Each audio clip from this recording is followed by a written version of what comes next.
don't know about blasphemy now. But that is your fact. So we're trying to. This is why stop bringing soccer posts to a football game. Okay. So will this my fact be considered as a blasphemy? Because a lot of people have been killed in Nigeria because of saying this.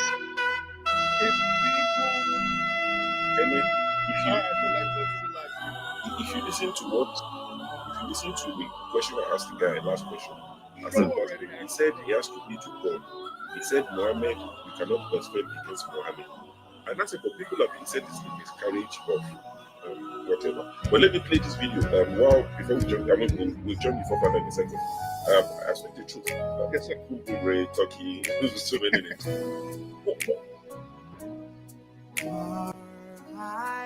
Yeah, we can. So we'll leave this and go and join that. That's fine. We'll come and join you in a second. We're joining you now. I just want to find out what you think of this.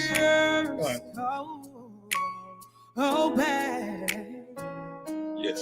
So we are coming to Europe, of course. Is there equality of faith? If we look to one hadith of Rasulullah sallallahu alaihi wasallam, on the authority of Abu Hurairah, Sahih Muslim. So no Sunni Muslim can really argue against Sahih Muslim or Sahih Bukhari. Rasulullah said, don't greet the Jews and the Christians before they greet you, and when you meet any of them on the roads, force them to go on a narrow side. And Imam Malik said the same. In fact, Umar ibn Khattab, who Rasulullah sallallahu alaihi wasallam, he said that if there was to be another Nabi after me, it would be Umar ibn Khattab in his own charter, not charter of United Nations, in his charter with the people of Sham, with those Christians of Sham, in his charter was Kafir and Muslim, they're not allowed to wear the same clothes as one another. If the Muslim, he comes out on the day of Eid and he sees Kafir with nice clothes, the Kafir has to take his clothes off and give it to the Muslims. The Kafir, when he walks inside the street, he has to wear a red belt around his neck, and he has to have his forehead shaved, and he has to wear two shoes which are different from one another. He's not allowed to walk on the pavement. He has to walk and he has to walk in the middle of the road, and he has to ride on a mule. And that's only for the adults, not for the children. And you can see how Islam would make the child become a Muslim. The child growing up in the state of Kufr, he will turn to Islam. Why? But the child who will be walking along with his dad. Say, Dad, why you got your forehead shaved? Why you gonna walk? Why can't you ride the animal like the Muslims did? Ride the animal like this. Why are you walking with both legs dangling on the side of the donkey? Why is it every time the Muslim comes to you, you ask for your clothes, you give it? Why is it every time he tells you to get down from the horse? You see the tyrannic ingredients in Islam. You see the tyrannic ingredient in Islam. This is the religion, Arabic culture that was sold to our people, and our people are now embracing it, having sleepless nights because of this. Preach. You see? I'm not sure who stopped it. I'm not sure. Someone stopped it. Yeah, let's go to the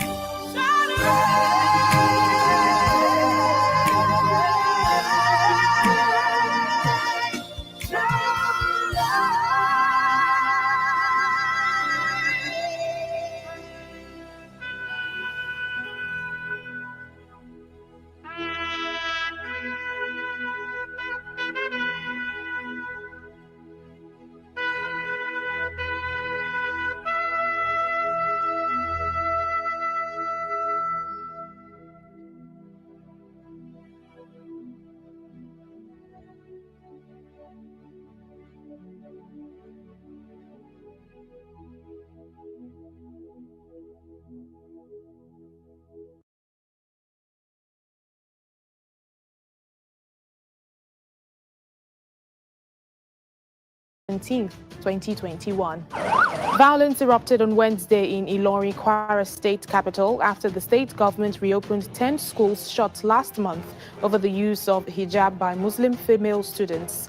The violence started after Christian officials of Baptist school Surulere disallowed the girls in hijab from gaining access into the school. This did not go down well, with Muslim parents leading to arguments and eventual clash. The Economic and Financial Crimes Commission, EFCC, will be demanding the assets declaration forms of all bankers across the country. Addressing State House correspondents in Abuja, the chairman of the anti-graft agency, Abdulrashid Bauer, announced that bankers would be required to present the forms from June the 1st. Meanwhile, the Lagos state government has identified 88 healthcare facilities across the state where residents can between government forces and militia groups in the capital Khartoum last year. The rebels, known as Rapid Support Forces, originated as an Arab tribal militia in the Darfur region. The area has a long history of ethnic conflict, culminating in the 2003 genocide. In June last year, the rebel forces made one of their first major gains, taking the garrison in Khartoum. What followed in the town and the nearby displacement camp in Kassab was a massacre. Many of the survivors fled to camps on the border of North Darfur and eastern Chad, from where our Africa correspondent Yusra Al-Bakhir sent this report. It contains video of an attack and its aftermath on unarmed civilians, and also mention of sexual violence. These are the women demanding answers, forced out of their homes by militias in a national war devastating Sudan that echoes the Darfur genocide of 20 years ago. My 13-year-old daughter is still missing since the day we fled, she says. I have no mother, no brother. I can't find anyone. And these are the men that terrorized her hometown, declaring victory to the Arabs over lifeless bodies. Our investigation with Lighthouse Reports reveals this rare, unseen footage. Evidence of ethnically motivated atrocities against civilians by militiamen, promising to make them suffer. We've identified the victims in this video. 5 brothers dragged. I don't want this to go on too much because it is going to get even more hairy.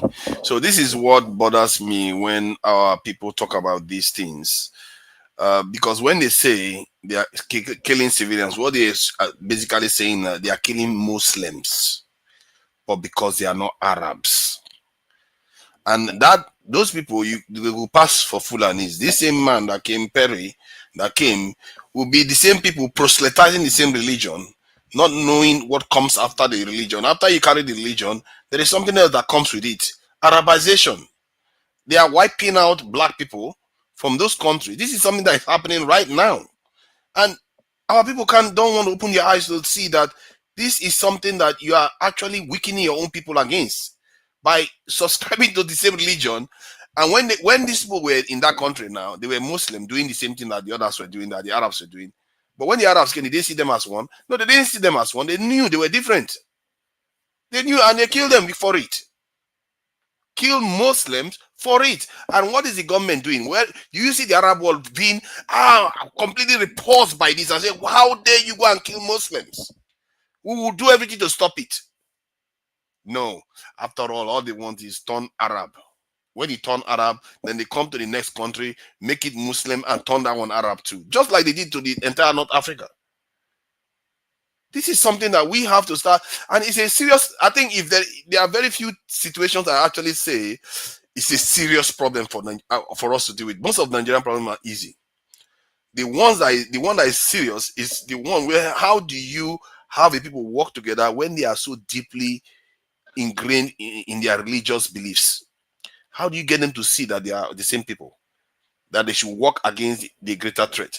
That is the most difficult one. You can even get over the tribal one, but that religious one is very, very strong. So you think Sudan's conflicts started as a result?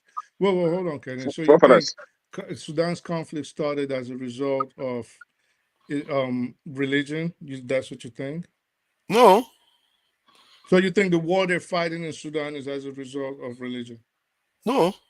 Okay, so why do you keep making that pronouncement? It has because they are using it as a cover to do what they truly want to do. It has religious undertone. The Southern Sudan is predominantly Christian. We're talking about Sudan. No, forefathers, the answer is that this fight in Sudan has religious undertone because the Southern Sudan is predominantly Christians. Sudan, while the North is predominantly these are not Southern Sudan. This one is Northern Sudan. Yes, there are still Christians. Forefathers, there are still some Christians in the northern Sudan, so they are trying to No, wipe these them ones are off. Muslims. No, it has These ones are nothing- No, Muslims. They are killing. yes, there are Muslims, civilized Muslims, like the type of Rahman, the Prince Rahman that came here, his type, the educated ones that are civilized, they are wiping them off. They want everybody to be an extremist there. That is what is happening in Sudan. All right, Kenny. So Do you this one understand? you're gonna, So that is why forefathers said, he's wrong. forefathers, Okay, you see this kind of Islamic movement is the reason why some of us are afraid of continuing to live in the same country with these people. But Kenny, you guys are not going to understand it. It is earlier that we detach ourselves from these people. Let them keep their religion and Detaching practice yourself it. is not going to solve the problem. Kenny, The question It's is how solving you are it. going to. You have to find a way You to see why? let You them see see how that they are the same people. No. You see how they've crippled into Kwara State and taken over Kwara State. They are Then why would they not do that country to country? It's the same thing. No, they can't do that country to country. They did can't. that to Egypt first. Now they are in Can't do Sudan. it to Biafra. They can't do it to Biafra. They can't. Is it okay? So why haven't they done that in US? They already made a Why Biafra haven't they done that in US? As small as forefathers, as small as Poland, as small as Poland.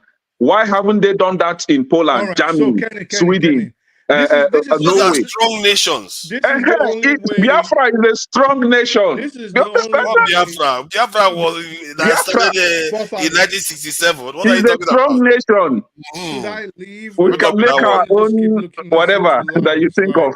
We can make it. See, we that made problem it before. still exists. Even within Biafra, they will come there and they'll still combat They Biafra. can't. If you don't confront the problem, you will still meet it. We have Amadioha. Amadioha is not. Biafra doesn't believe in Amadioha. Biafra, they think we believe forefathers. We make all of them pregnant in a night. All of them. Sorry. Speak the truth. We use the on them. You know that many Biafrans don't believe in what you believe in. They believe that they are Israelites. Yes, let them believe. But at least we are tolerant. We are tolerant of each other, right? No, we tolerate one another. No, you are not.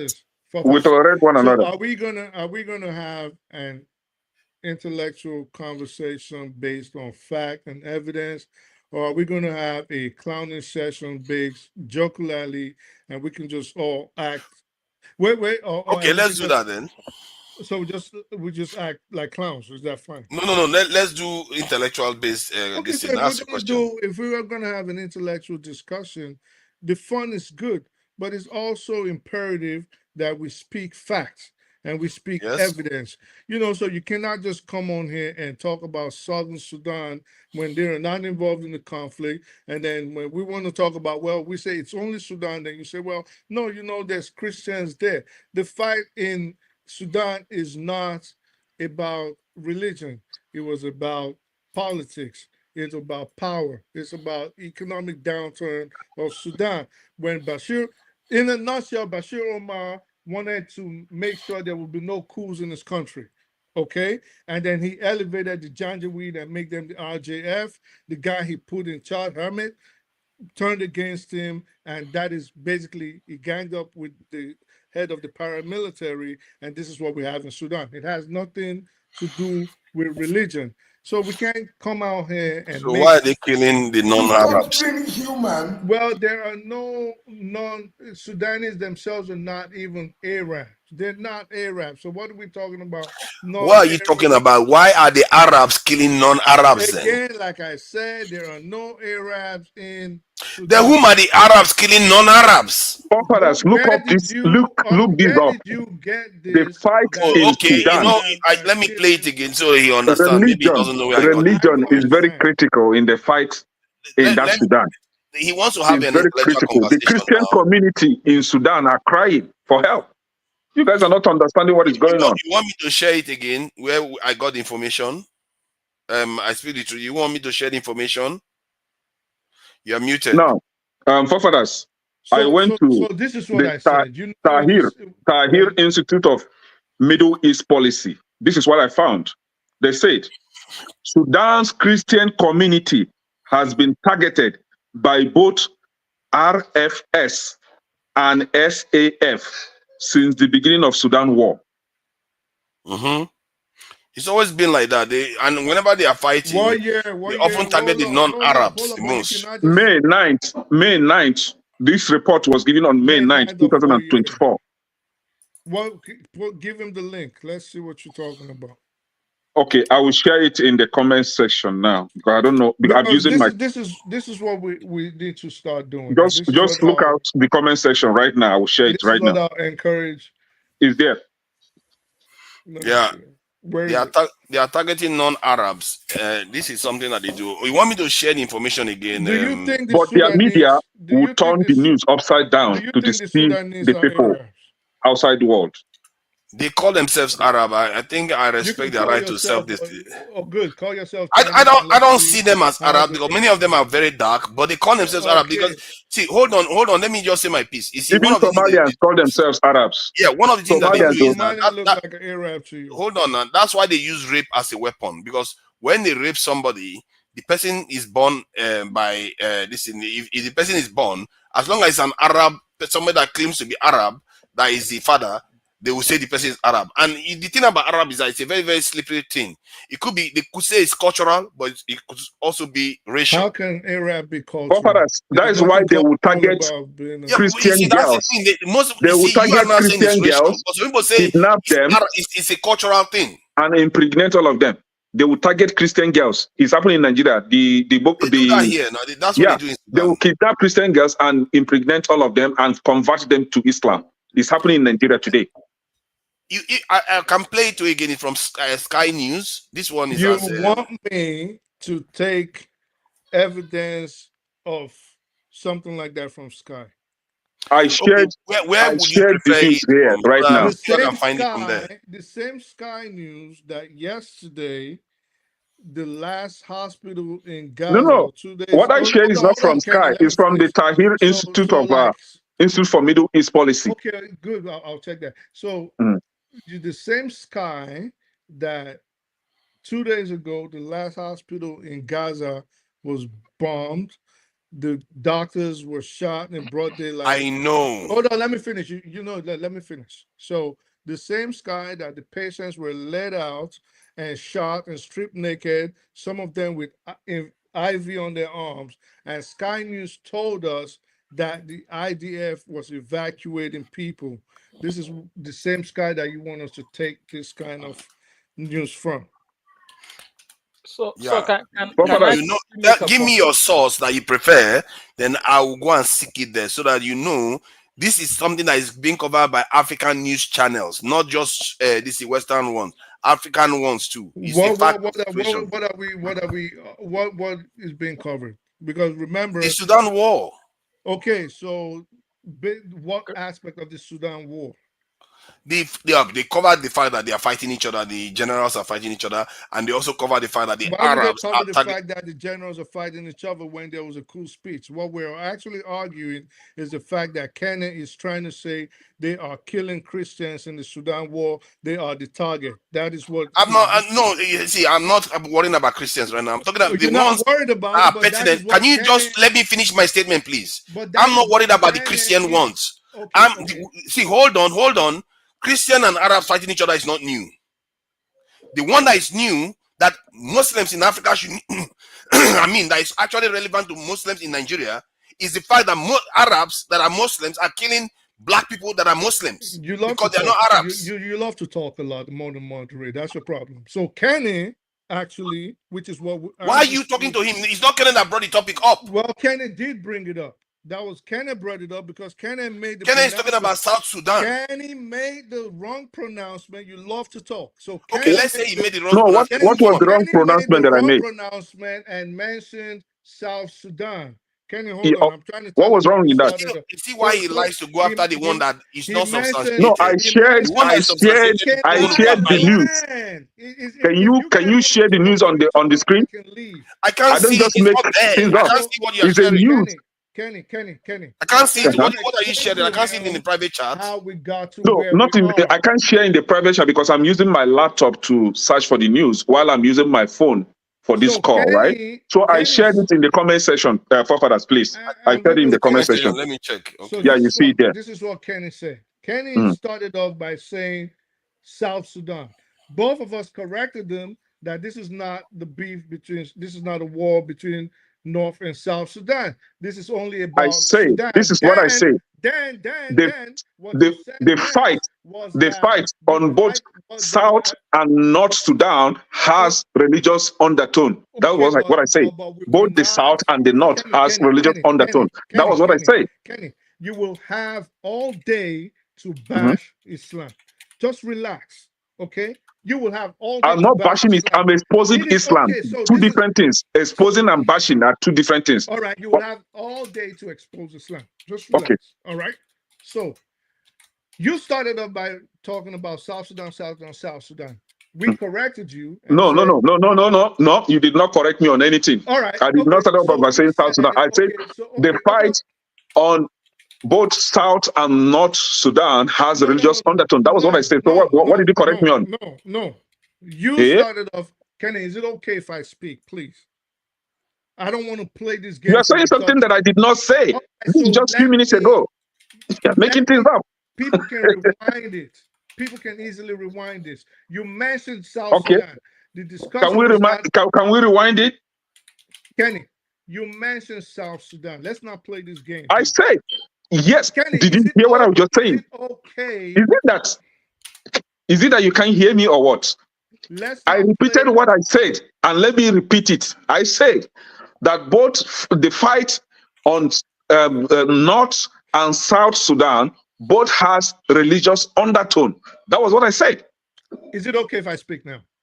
No, Yeah. did you agree that this is what I said? After we corrected you that the No, war no, we no, were no. talking No, about. he Did you actually said agree that. that He this is actually what No, I he said? didn't. We talked You about now said when we that this is mentioned what you said. when we mentioned You you said, I speak the actually truth. no You are really being oh, disingenuous right now. You no are going you after a oh Lord. point that is not even the central point at all. if you want to You are play being that game, disingenuous right now. good. I'm glad you can use that word. So The now trust of the you rewind argument, you are not focusing on it. because you guys are playing a little Wow. silly. You're playing a little silly game now. The trust You of the argument mentioned is that Arabs are is it killing, oh, and I can't even believe you as a black person, you are sitting there trying to distract from that is it point. is it okay if I land? If this is going to turn into a game like we just If you want pretend to that if you want to call it a game, for you, if it's a game, let it be a game. If forefathers black people are being killed and you are here trying to distract the point away we from that, that haven't is very no shameful, I must how say. did All I because of religion. how did I distract away from you can stop being Because you are watching black people getting killed, and all you are can talking about is you semantics. can you stop being childish and let You us are talking about semantics. You are the one being childish and diabolical at the same time. forefathers good I'm diabolical so just give me I'm going to keep insisting that you're going to let me talk. That's what you're going to do. Okay, take So a minute to explain your I've point. been trying to say the same thing for the last 5 minutes. Okay, it is obvious that both of y'all don't even understand what Take a is going minute to on. explain your point You then. stop interjecting me and let me finish. So it is very obvious that both of y'all do not even understand what is going on in this Sudan. Okay, because on one hand, you're saying you want to talk about the Arabs. On another hand, Kenny is telling us it is Christians that are being killed. And I said, no. I said that you actually said it was North Sudan. You made that pronouncement. It was you that said North Sudan. When I Yes, said no, it's not, exactly. So what do you mean I'm being disingenuous? He did not know what he was because the talking point about. was just a It's okay. tangential It's point. okay. It's okay. It's The okay. entire, even the It's thrust of his okay. argument is actually correct. Let me finish. All right. I know you love to talk more than you love to Unbelievable. moderate. We are not talking about. We were talking about. Then I started explaining how the RJF came into power with Bashir Omar and his commander and the paramilitary guy. This is where we have stopped. So if you guys want to say it is there's a Christian undertone, I said no, it is politics and was an economic downturn. We started with Bashir Omar trying to keep himself coup proof. It was not about religion in the first place. So if you guys want to now claim that it has religious undertones, it is your job now to show us how Christians are being targeted. You're saying Arabs, and he's saying Christians, and he's saying Somalians call themselves Arabs, and you guys are talking about Arabs being raping people in Somalia. Let's just stick to the topic and let's discuss the topic. It's okay to bash, Bash whatever you want to bash, but let's stick to the topic. Very simple. Okay, thank you. So the topic is about whether are Sharia inevitable all across this in Nigeria. And I played a video regarding some of the tensions in Kwara State that has occurred. And we all know about the case of Deborah. And we know some of the things that have been going on, from the extremism to expansionist moves that have been made. Then I also played a video regarding the Sudan, which is quite pertinent to our people. In a way, it's a teachable moment to any Muslim that is black. That we watched, our history clearly shows that North Africa was Arabized. The few nations that were not Arabized are like Turkey and Iran. Most of the others in that region were practically Arabized. And the wave is still not stopped. The wave is still coming down south, and it's made its way into Sudan. And many Sudanese now consider themselves Arabs in Sudan. We like it or not, they consider themselves Arabs. And they are going out there attacking other black Muslims because they are not Arabs. That is pertinent, very critical information for any black person to understand. Because what that tells you mean to say Somalia or North Sudan? No, not Sudan itself. Somalia mostly see themselves. Can you tell the Can you put your camera on? Can you put your camera on? Jide, you too. Where are you? You are missing in the image completely.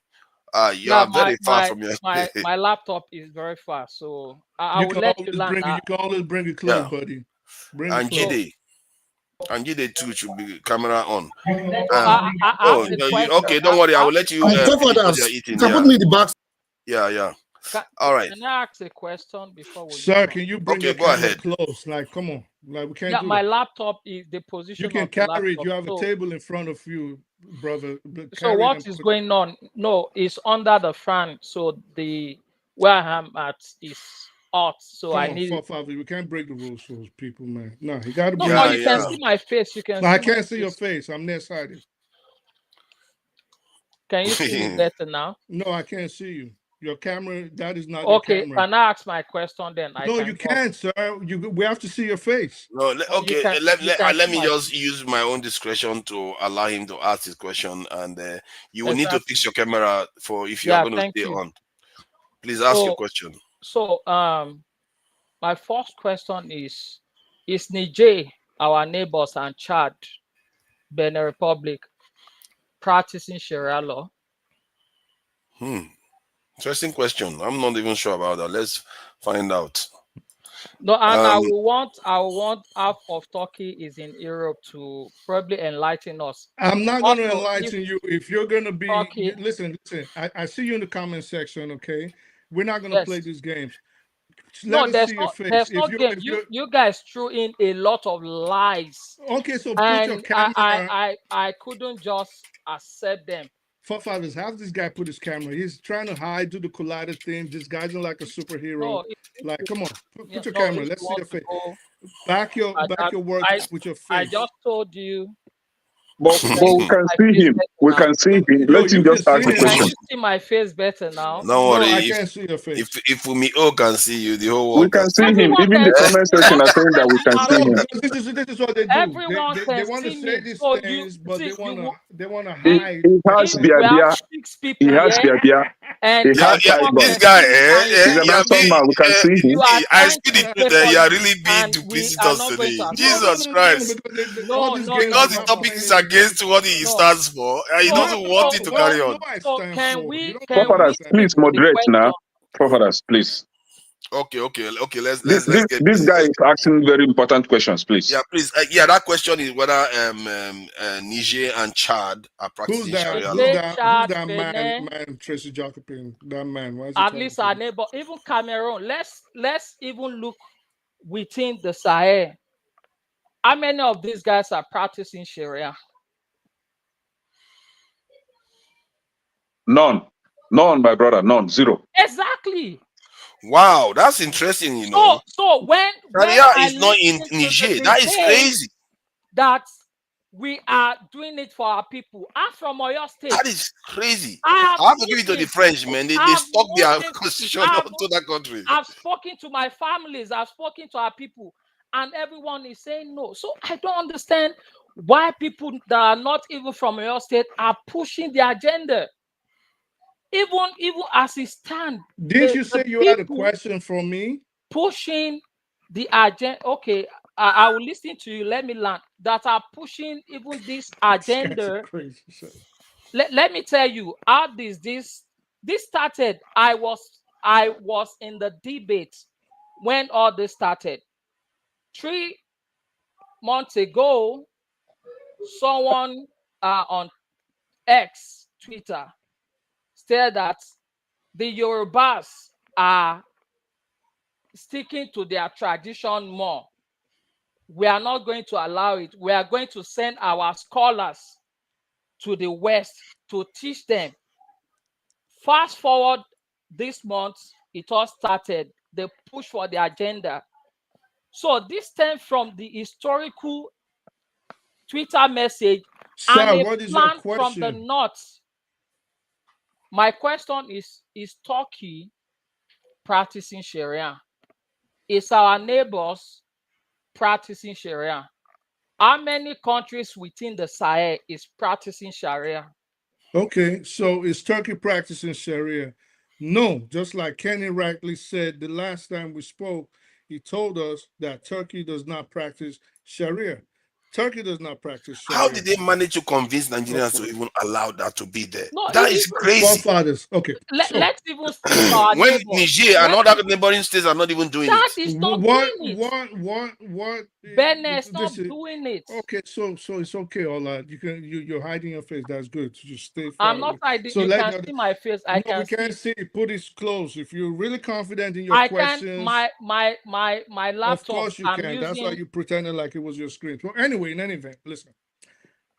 What is this Sharia? All right, that everybody is for. No. Let's stick to the underlying philosophy. Sir. No, I will go from the underlying philosophy first. What do you mean? No, then you're telling what me. What is the intent? What is this guy talking about? Okay, is our neighbors practicing Sharia? So let me land. Okay. Don't give me your philosophy. I don't need it. So Turkey doesn't. No, it's not my philosophy. What is the underlying philosophy for introducing Sharia? Maybe let's say that. Ola. Can you try to let the other person land after you ask a question? I'll give you S. God. What is this Sharia? Turkey does not practice it. Like Kenny rightly said in our last discussion, our neighbors don't practice it. Why would they need to practice it? Why? Because they have a smattering of Muslims in their country. Now, for Nigeria or the places that practice it, even in Indonesia, Indonesia has the most Muslims in the world, okay? More than the Arab world. Over 200 million Muslims. Even they don't practice Sharia, at least not in its criminal implementation, except in a region or a province called Aceh, all right? This is what actually happens in Nigeria, not the Aceh explanation I'm giving you, but in places like the United Arab Emirates, in places like Kuwait, and what they're trying to do in Saudi Arabia. Sharia law exists in places like Owo, Ogbomoso, Ede, definitely, and it has existed, even in Lagos itself, it has existed for over 300 years. But not the criminal implementation with the North. Can you give us the source of the existence of this law? You said over. Can you give us the source? Sir, before 1999 Constitution, no Sharia law existed in our laws. Okay, so all right. Okay. Listen.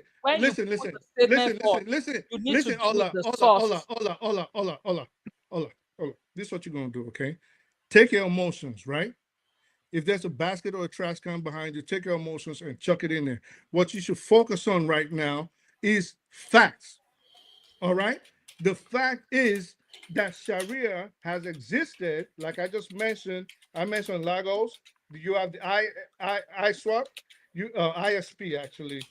You have in Ede. I mentioned these places. Maybe you should make use of the pen that is next to you. Ede, Ogbomoso, places like that have had Sharia. In fact, Sharia has existed in southwestern Nigeria, what we know as southwestern Nigeria today, for over 300 years. All In right. So, what and this was, law? No, you say over and, 300 years. and this was, Nigeria itself has not existed and over this 300 was, years. and So this give me the was, law. Is it the Ola, 1960 something constitution? No, we need to Ola, make reference. it's okay for the other person to land. All right.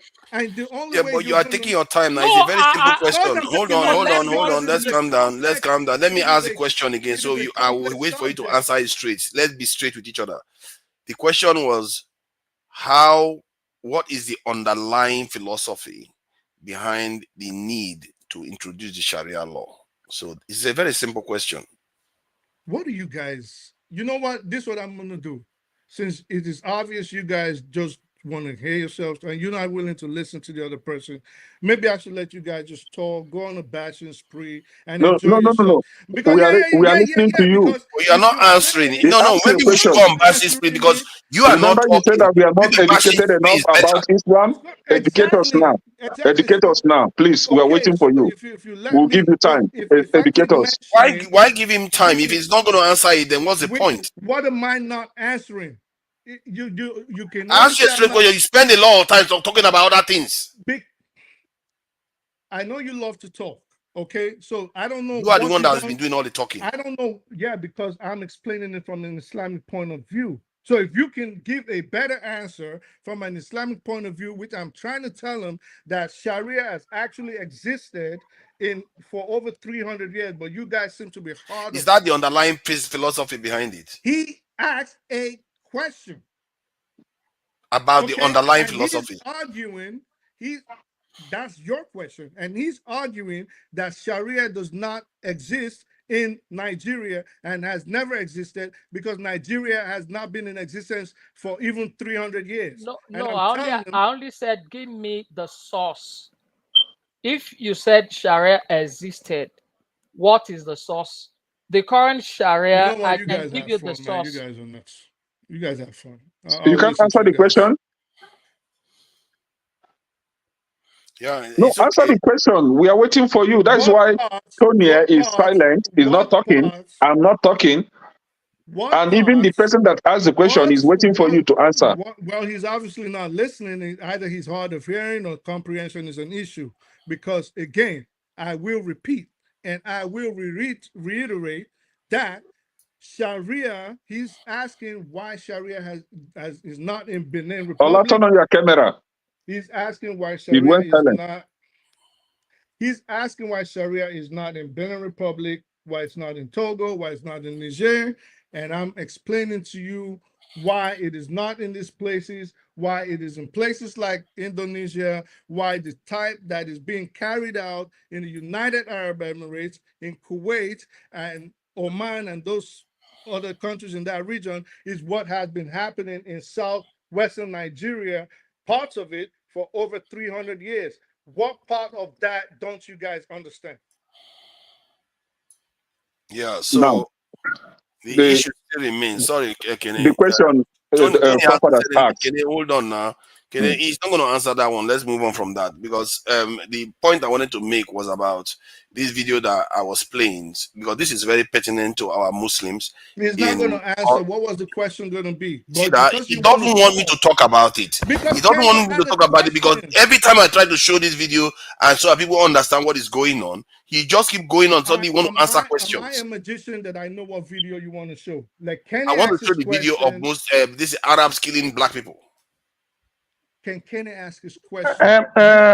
Can I, forefathers, can I say something? I've been listening for a while. The question is very simple.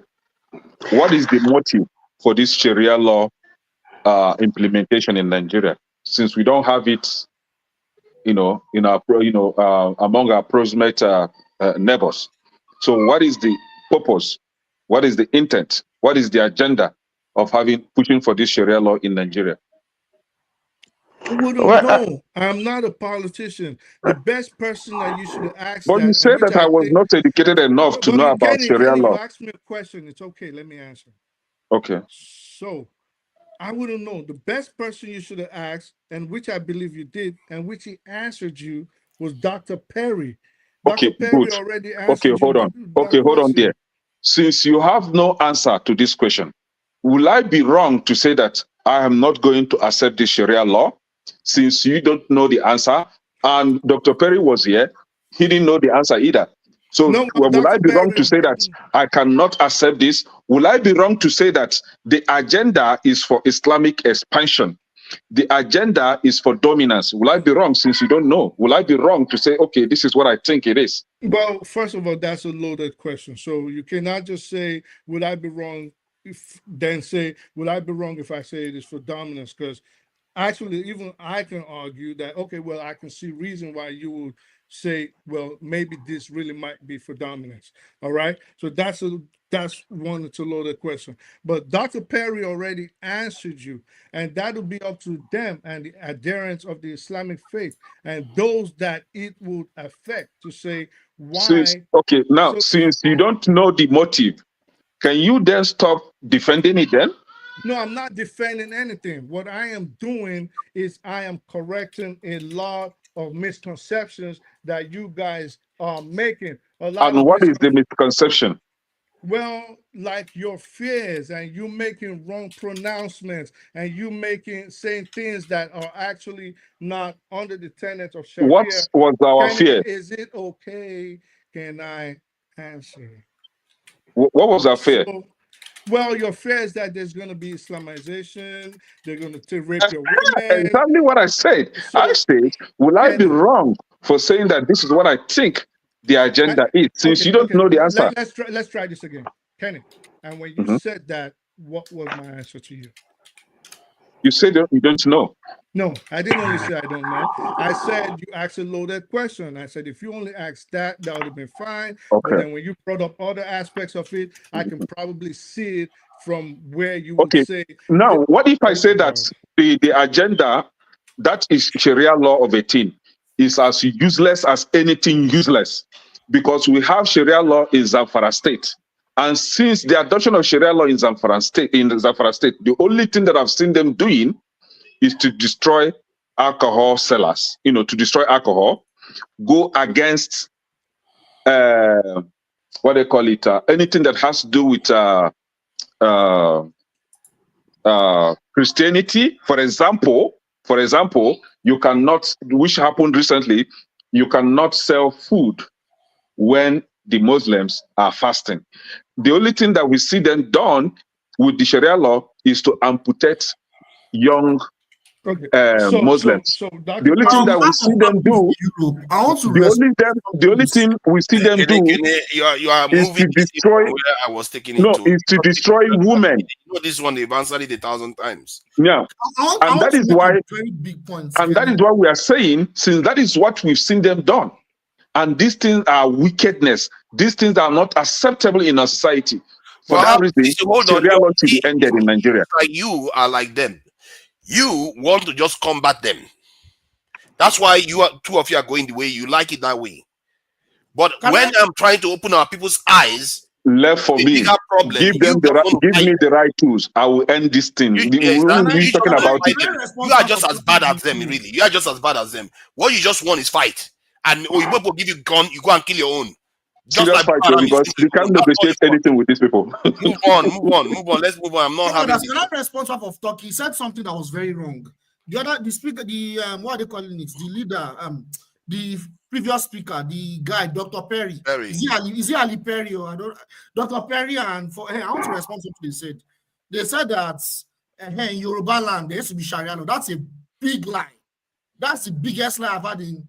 That's the last big. That's the last. What do you mean? But there were Muslims in Yoruba land now. So let me explain. That's a lie. So this is what happened that time. During the time when we had our ancient civilization, right? Islam actually came to Yoruba land through trade, right? Through trade with the Arabs and North Africa. So as a result of that, They were exchanging ideas, right? They were exchanging ideas, exchanging economic transaction and all that.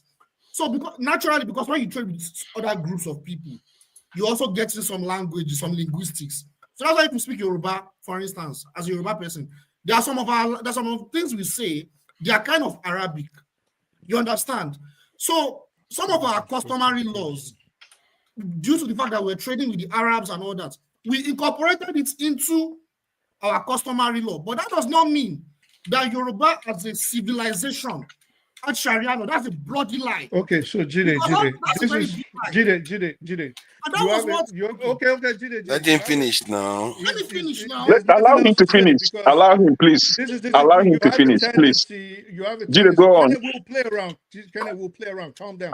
So Jide, you have a tendency of when we're talking about something this Forefathers moderate now. Somebody was speaking and he was interrupted. Be fair. Allow him to finish. You always ask for people to let you finish. Forefathers, he was done. There's nothing else to say. I was not done. I've not finished. You said it was a lie. He's telling you that he's not done. Did not have Sharia. Don't do this now. You are the only Muslim here. Don't do this. Let me tell you what happened at that time. Let me tell you. I've read about this thing, the history of Islam in Yoruba. How do you know I'm a Muslim?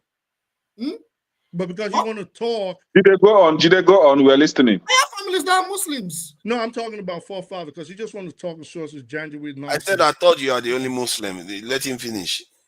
We appreciate your. I'm not going to take too long because you're saying these things, and it's a very wrong point. See, it was like that in so many parts of Africa.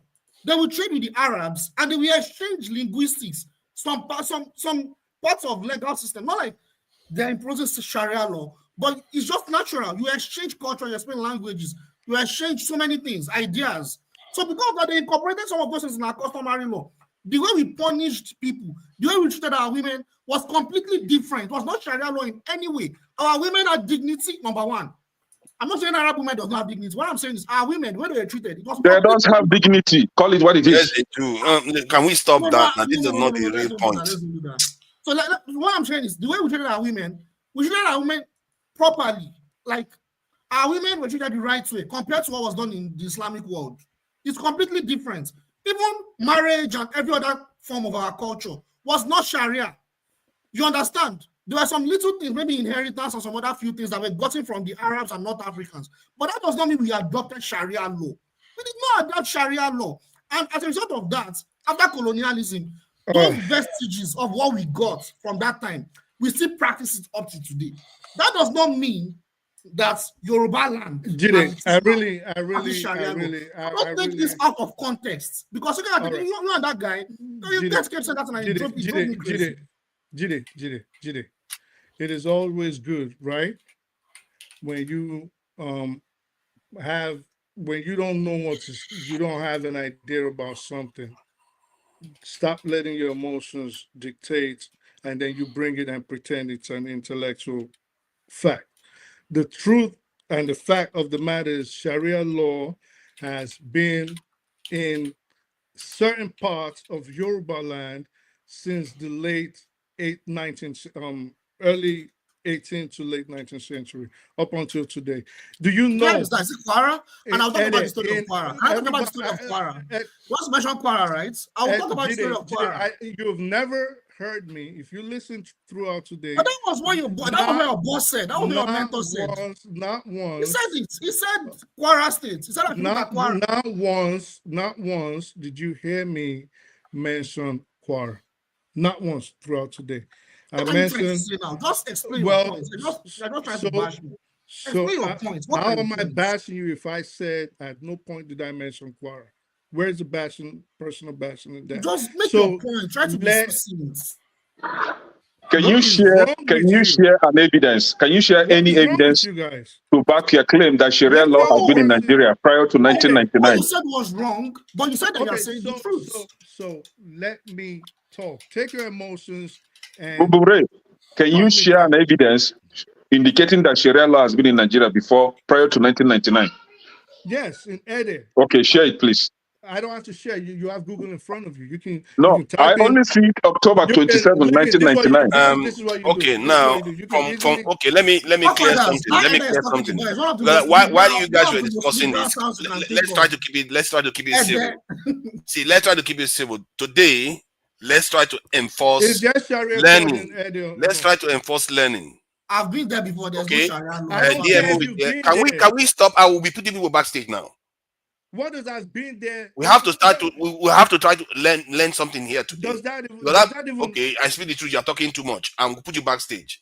So, from what I can find so far, there is no evidence that there was Sharia law in Yoruba areas 100 years ago.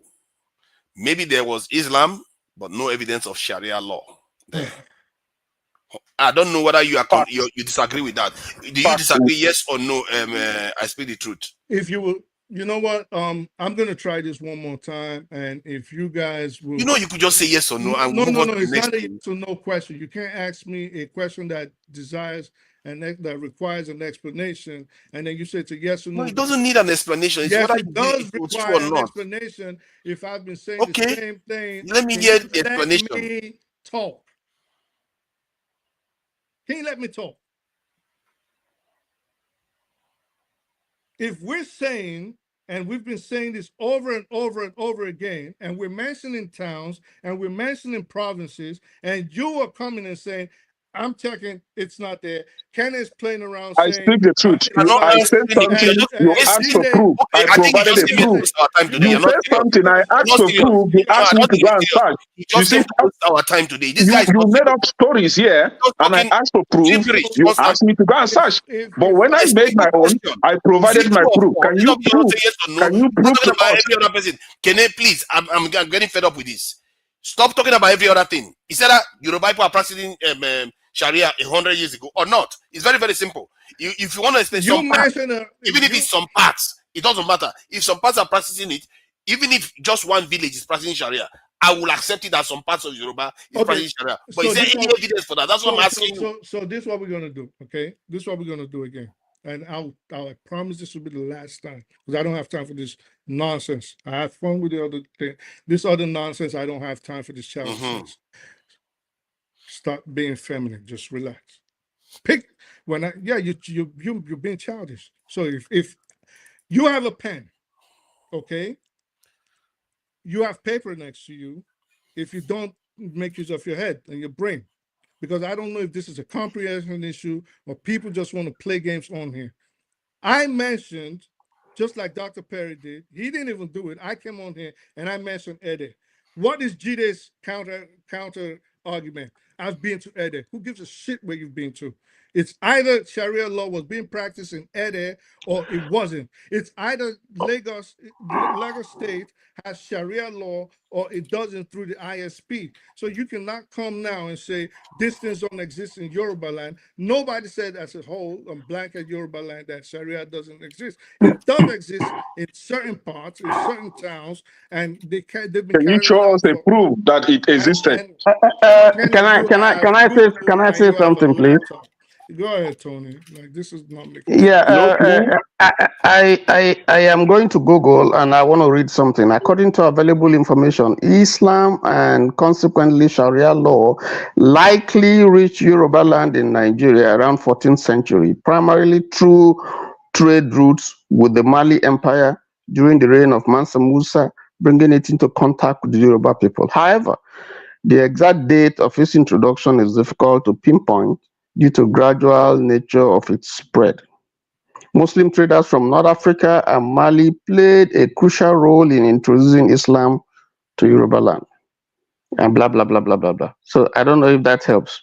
The link, if you have the link, you send it because so I can get a context. From what I can see here, it says, yes, the town of Ede, located in the present-day Osun State, Nigeria, is historically a Yoruba settlement with a notable Muslim population. While Islam played a significant role in the town's cultural and religious life over 100 years ago, there is no evidence that Sharia law was formally practiced as the primary legal system in Ede. So maybe not the primary legal system. Let me give you the link. What I did was I went to Google and I searched when did Sharia law come into Yoruba land, Nigeria. So maybe you can get that information. Okay. That kind of question. Now why you're Nigerians will ask? Google will give you the Nigerian answer. now why you're doing that? Why you're doing that, forefathers? I want to. You said something about the Sudan and I think half of Europe was contesting, and I just want to reiterate what you said that in the Sudan, even as we speak, black people of black African descent are being harassed, they are being killed, particularly in the Darfur area, the Nuba Mountains, and the Blue Nile. Because even though South Sudan has gone, which is predominantly black and Christian and animist, you still have a part of the present Sudan, okay, the Darfur area, even in Khartoum, the Darfur has oil, and that's where they brought in Janjaweed in the year from 2000, year 2000. To intimidate, harass, kill, rape, women who are from African descent. Put your camera on. But Tony, I didn't dispute that. What I disputed was Kenny's assertion that it was being targeted, not as you said, against blacks and Arabs, which we didn't get to speak on because, of course, forefathers keeps talking and talking. But Kenny said it was Christians versus or Muslims versus Christian, and this is what we were trying to say. Like, well, it's really not. No, it wasn't. That's It not what I said. wasn't. The issues there. I did not say that. The It is up. there are three critical. There are three critical issues in the Sudan crisis. I'm talking about Sudan without South Sudan. Okay. If you go to the history of the Sudan, you find out. In fact, I think not much has been written about the trans-Saharan slave trade because we talk so much about the transatlantic. But nobody has actually gone to take the statistics of the blacks that were taken through the Trans-Sahara to North Africa and to the Middle East. Now, it's huge from the figures that we have gotten. And the question they have asked, where are they? Because that slavery was even worse than that of the transatlantic slave trade. They were castrated, they couldn't multiply, they were used, as they were treated even not as slaves, they were as subhuman. So you find out that a lot of them, were totally wiped out. Now, those who managed to survive and are assimilated up till today in Mauritania, down to the Sudan, because you had leaders like Sadiq Al-Mahdi, you have Omar Bashir, and even Dr. El Turabi, who were extremists and who, of course, that Sudan, the population is predominantly Arab and Islam. So there were people who actually, unfortunately, you have oil in the black-dominated areas in Darfur and in South Sudan, which eventually left. So even now, part of the problem that Sudan has is to manage the rebellion in the Darfur region, where you still have a good percentage of black people. They have been crying, they have been wanting to pull out from the Sudan. So what forefathers was saying, which I concur with and is true, is that those minorities that are left now in the Sudan are not finding it easy. But it's not a Christian Muslim thing. It's basically three things: it's racial, it's oil, and it's Islam. Got it right. So that is the point I was trying to highlight here. That and the target is for them to take control of the oil. Stop this now. You do this all the time. The moment I want to talk about the topic, you interrupt me. I don't like it. I think I was having a lag. I didn't know you were talking. Yeah, okay, thank you. Because this is a very, very critical point. Because if our black Muslims are busy killing other black Muslims in Nigeria, but while they are busy killing other black people in Sudan because they are not Arabs, maybe they should see that what they are doing is wrong in Nigeria. Because sooner or later, it's going to be their turn to turn Arab. If you are not Arab, you die. forefathers, they have been Arabized. You know, they have been Arabized, just like their color. They've been Arabized because I mean they are not they don't call themselves Africans, but because they are black, they're Arabs. You see them even in when they play soccer and all that. They're Arabs, they're black people, they have been there, their great grandfathers and so on have been there. They have assimilated into the culture. But the part of the problem is that they don't want them. They don't want them. It's not just Sudan. Yes, Sudan. Yes, Sudan. Yes, Sudan. Even in Mauritania, they still practice that slavery. Yes, they do in Mauritania. They do in Mauritania, yes. Now, there's a caste system towards black people in Mauritania. Egypt. I don't want to go into Egypt. Egypt is one of the most painful stories that I had. I don't want to go into that one. Egypt story. How they reprogrammed the history of Egypt and made it to be an Arab thing. And the real indigenous Egyptians, they pushed them down south. I don't want to go into that one.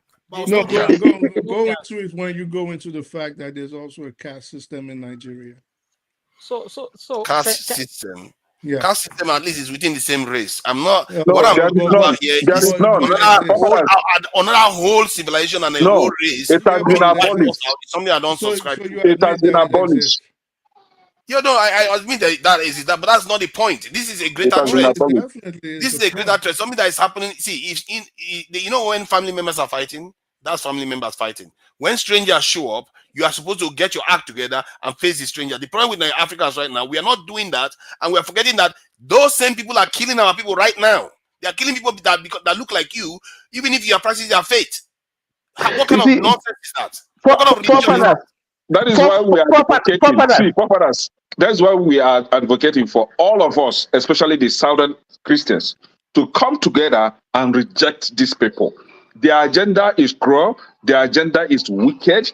Their agenda is devilish. We should come together and stay away from these people. Let's join hands together and stay away from these people. Let them keep their religion, because I know their target is the crude oil in the south. Once they capture that crude oil, we are finished. We are doomed. This is what they are doing. So let's, as fast as possible, as early as possible, get away from these people. Okay, but if that's your cry, if you like, wouldn't stay there and be claiming one Nigeria, one Nigeria. They will consume all of us. Islam, that's the nonsense they are doing. Can I make this point? If your claim is that they want to take all the oil, at the same time, we have agitations from all over the South saying the North already controls the oil. So which is it? Do they own all the oil in Nigeria, or are they aiming to take all the oil when they force all of you into becoming Muslims? But you cannot be both at the same time. So can I make this point? Yeah, go ahead. So I asked a question, and the reason for the question is to connect the dots. Looking at our neighbors, the intent of Sharia law in Nigeria, then the question we need to ask ourselves is the Sharia law itself, what is the source? Because I heard Dr. Perry mention that, we should go away with Western laws. Then if we are going to go away with Western laws, even like my man, half of Turkey is in Europe. Sorry, I'm just like he mentioned, some Muslim dominated countries are using both secular and Sharia law. And if there's a point that we do away with Sharia law, then we should understand what is the source of the Sharia law. Because, okay, for example, where I'm resident, I have Muslims from other parts of the country, and I've asked similar question. We've had this discussion, and they've given me a very good point of where Sharia law is from. And one thing I've always done is when I meet Muslims from Nigeria, especially those that advocate for Sharia law, I always love to ask the same question. What is the source of Sharia law? Maybe we can start the debate from there, then have a mature conversation around the need. Like I mentioned before, most Muslim in Oyo State, and I can share videos where most Muslims are saying, no, we do not want Sharia law. Why some smaller section are saying we want Sharia law. And the question we've asked, what is the source of Sharia law? If you guys want it, what is the source? And how do you think is going to address the issue on ground in Nigeria, especially in the current dispensation?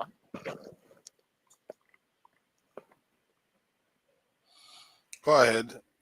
I think DMO haven't said anything since he joined us.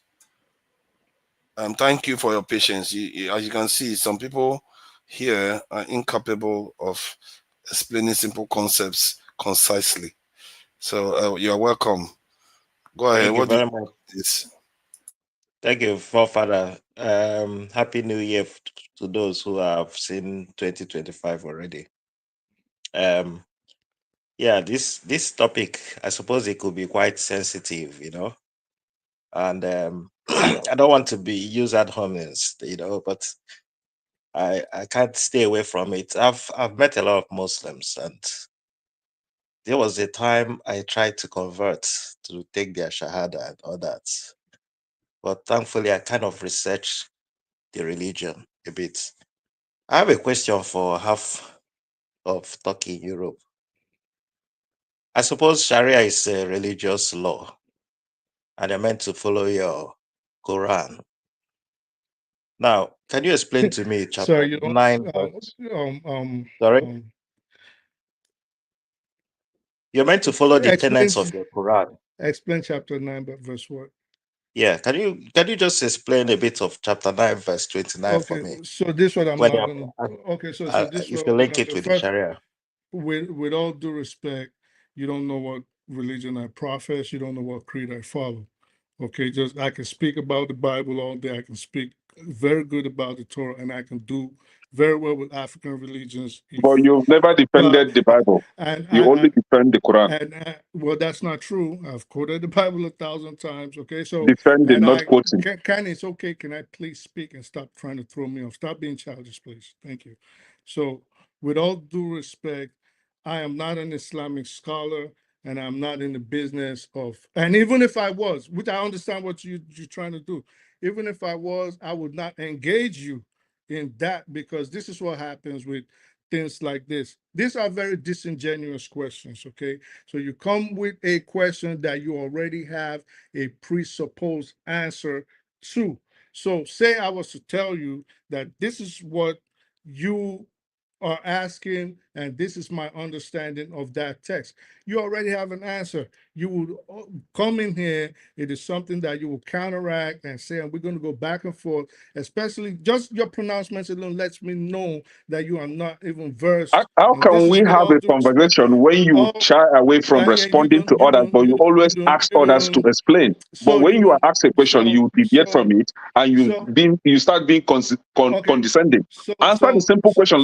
Let's have a conversation. so DMO, so Ken is an expert in that. For example, he will ask you a question that he already has an answer to, and which is what How you're do you doing. know that I So already know the answer? if we want to talk about chapter 9, verse 2, I will gladly give you the floor. You talk about it. Tell us what you think about it. That's fine. But we're not here talking about the Okay, that Bible. means you've We're, never asked any not question here. here, We're not here and right now. nobody is going to respond to your question anymore. What we're doing is No, we're can we talking. do that then? Since you don't answer question, nobody is going to answer your question. DMO, so what we're doing is we're not in a religious debate. We're talking about politics. That's what we're talking about. We're not here to talk about the validity or the sanctity of the Quran or the Bible. But if that is what you guys want to do, I'll gladly listen to it. Let's keep on with the back. But if we want to stick to the topic, which is law, the legality of Sharia as it affects Nigeria, as it affects West Africa, I'll be glad to engage in that. But I'm not going Okay. to deal with disingenuous So, questions. in that sense, So hold on. the Sharia Court has been defeated. Let me take it from here, Kenny. No Sharia law in Nigeria. The context of this in Nigeria itself, from what I gather, if you are a Muslim in Nigeria and you are in any of those states that they practice Sharia, you don't necessarily explicitly, it's not stated that you have the option to opt out of the Sharia state law, which in the customary courts that are in the other states, you are allowed to opt out anytime in and out, based on your belief. But the Sharia one cemented it in. Like everything they do, it's Exactly. also very, very strategic, never to step backward, always. Which part of the Constitution does it say that? The 1999 Constitution. Check it out yourself. You've read it. No. Yeah, because I know what section 38 says. I know what section. Are Muslims allowed to opt out? You just asked me a question. Before you start talking, I don't want your. See, I'm not going to again. Enough. I know what section. I don't want your witty waffle all over the place. So, are Muslims allowed to opt in or out? Are you? It's a simple question. It's not a simple question, especially since you do not understand what section of the law talks about it. See, so you. Are they allowed to opt in or out? It's a simple question. The legality. Can you let the other person talk? We're not talking about. Ask you a question. Can you answer DMO's question? About chemistry. You just waffle on and on and on. You don't want to answer a simple question. Yes or no? It is very simple. So you just mentioned a law. You mentioned the law, and I said that I said in the northern states where Sharia is practiced, are Muslims allowed to opt out? No, that wasn't what you said. You mentioned a law. Customary law in the South, so they're allowed to opt out of it. You forefathers mentioned a law. Customary court. You mentioned a law. What law are you talking about? So I asked you, what parts of the Constitution? Are we still having this conversation? Answer DMO's question. Back up what you said. Okay. So what I said was, you said I don't understand the Constitution, and I said, well, I understand what Section 38 says. I understand what Sections 271 to 275 to 279. I said I understand what they say. Okay, you understand. So what is the answer? You know what? Have fun. You guys. You don't want to answer the question because you don't like the answer you're about to give. The question is, I'm explaining to you what the Constitution says. You don't want to answer it because you don't like the answer. You just said, why would I like an answer that favors my position? Then say it. Are Muslims allowed to opt in or are they not allowed to opt out? I mean, are they allowed to opt out? The other person. I know you probably ate a parrot. I think the truth is practicing takia here. They will not allow you to hold them on the blockers. Jesus Christ! This is what they are doing. Very slippery. Very slippery. Can we move on? This discussion is taking. We spent quite a lot of time talking about this in the previous. Hold on. Can we move on? You don't want to answer. You don't want to answer it. Why would I want to answer if I mention the sections of the because it's a yes or no and you are refusing to say it. No, I said sections 275 to 279 and sections 38. You're not gonna get an answer. Don't worry. That you can opt out. What part of that don't you understand? You are seeing small, like very minute, very like little of what Islam is. Don't worry, clear. That's all I wanted you to say. If you are saying you believe that Muslims can opt out of it, you're not listening. You think I was stupid to make a U-turn from Islam? Talking over me now. I want to be fair to him. I am trying to listen to you, or you're not giving me the answer. Because you are not willing to listen, and I think comprehension is an issue with you. So okay, I keep saying, it's not me on top of it. It's all good. See, point is a simple thing. You could have just said no.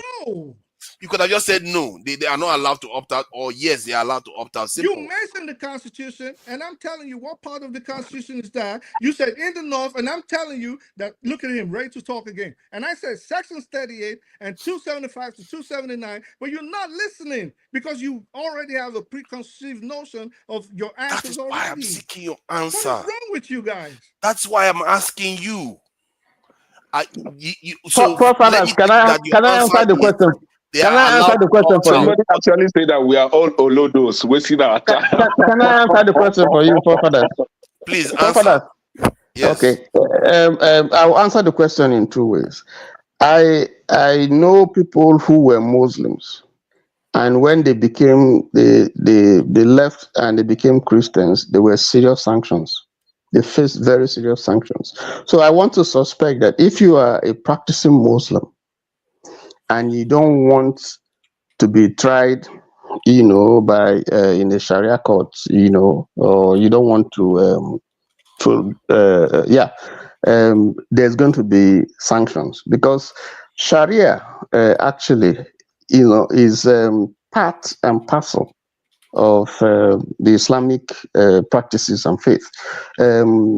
If you look at the origin of the Sharia, they trace it to the Quran, they trace it to the doings of the Prophet, the Sunnah, because he was settling cases for them in Mecca, after he succeeded.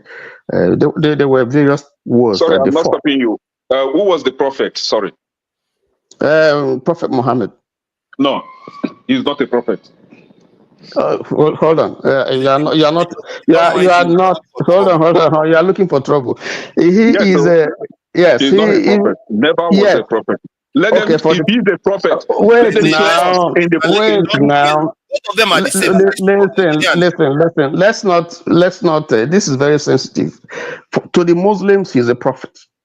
So No, you are in the Bible, hold on. Bible You did are not call no. him a prophet. Don't do this. Hold on. Now you are a Christian. You are a Christian. The They Christians. say that in their Quran that Wait Jesus now. is not God in Wait. Quran. So Muhammad is not a prophet in the Bible. No. In the Quran, Jesus is a prophet, and Nabi Isa. That's their own. No, in the Quran they say that Jesus is not God. Then No, that's in a our different thing. Bible, Oh, our Bible did not refer to Muhammad as a prophet. Can I leave this thing? We are not speaking what we are talking. I'm talking about the Quran. For the Muslim, Muhammad is a prophet. He came after Jesus. That's their understanding. That's how it is. Will they accept? Will they agree with Christians that Jesus is God? Not every Christian That's a believes. different thing you are bringing. Leave that. Let's not go into that. Let's go ahead. Not every Christian believes that Jesus is God. When I used to go to No. church, If you don't believe, my you are. denomination did not believe that Jesus is God. Excuse me. I speak the truth. Please, let's not reduce this thing to Christian Muslim thing, because So let's not. What we're discussing not all of us is believe that Jesus was God. you are entitled to your you are entitled to your belief. Some people don't even believe. Some people don't even believe that there's God. So let's leave that not an issue. Not everybody is a Trinitarian, right or wrong. I don't know about that. Not every Christian. I don't know about that. I am a Christian. I believe in Trinity. So you think every Christian believes in that Jesus is God? Are you going to really tell us that? Please stop that. Let's listen to. Oh my God. Well, that's not the issue. That's not the issue we're talking about now. I mean, the mirror is on our faces now. You see, does every Christian believe that Jesus is God? That's not the issue that I'm tackling now. It is the issue. It's a simple question. No, you're going to take me off tangent. Just answer him no. Why can't you just answer questions straight? Not all of them believe. Move on. Okay. Carry on. Disagree, and he's not going to be true. if you say so. So the Sharia is part of the practices of Islam. So every because it encompasses, the way they do things, the way they live, and so on and so forth. So that's understood. But you see, what we fail to understand is that in the Muslim sect, in Islam, there are sects, just like you have in Christianity that half of Europe is trying to allude to.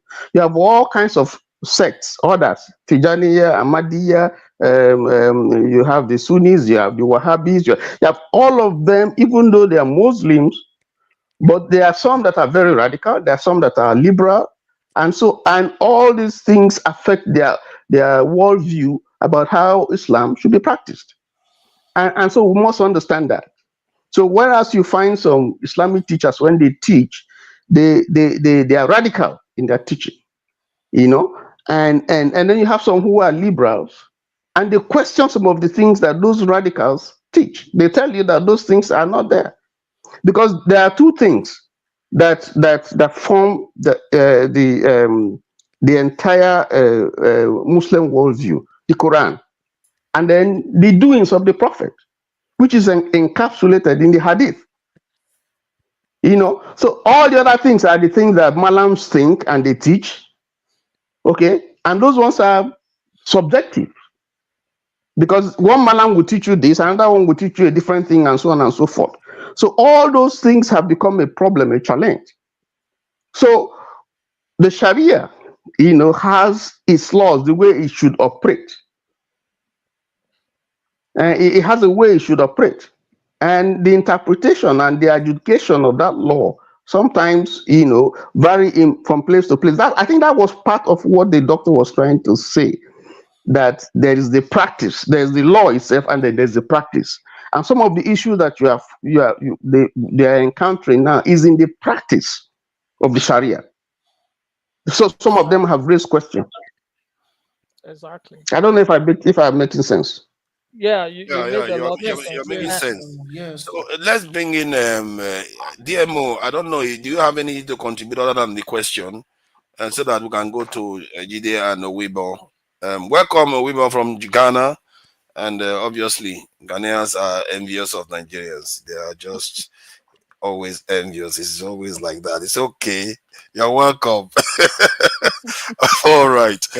So yeah, do you have anything to add to this DMO? Because the conversation I'm trying Thank to you make, very much. you Thank you, fine. forefathers, for calling me back. I suppose I wasn't surprised that my question wasn't answered anyway. But what little I'm just gonna say, Nigeria is a secular country.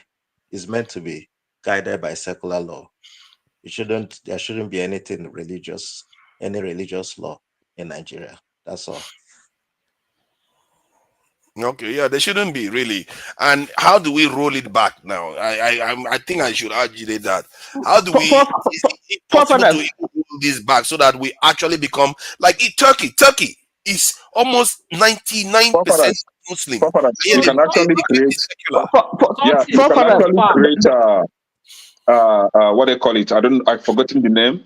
Where we can all begin to sign. Nigerian youth, Nigerian citizens who campaign against Sharia law. That Sharia law Yeah, should be eradicated from Nigeria. you We have should begin to we should campaign. have one main We universal should law, campaign against and the that. rest has to. Yeah. My thing is, it should not be criminal, and they should not for, impose it on states like that. It should only Forefather. be civil. If you want to do it at all, only civil. forefathers, you see, the problem that we're having now, I would say 60% is coming from the government. If you say that Nigeria is a secular state, although I doubt that, even though it's probably in the constitution, for my thinking, Nigeria is a multi-ethnic and multi-religious country. If you Exactly. say that Nigeria is a secular state, then the government has no business paying money for people to go to pilgrimage in Mecca. They have absolutely no business.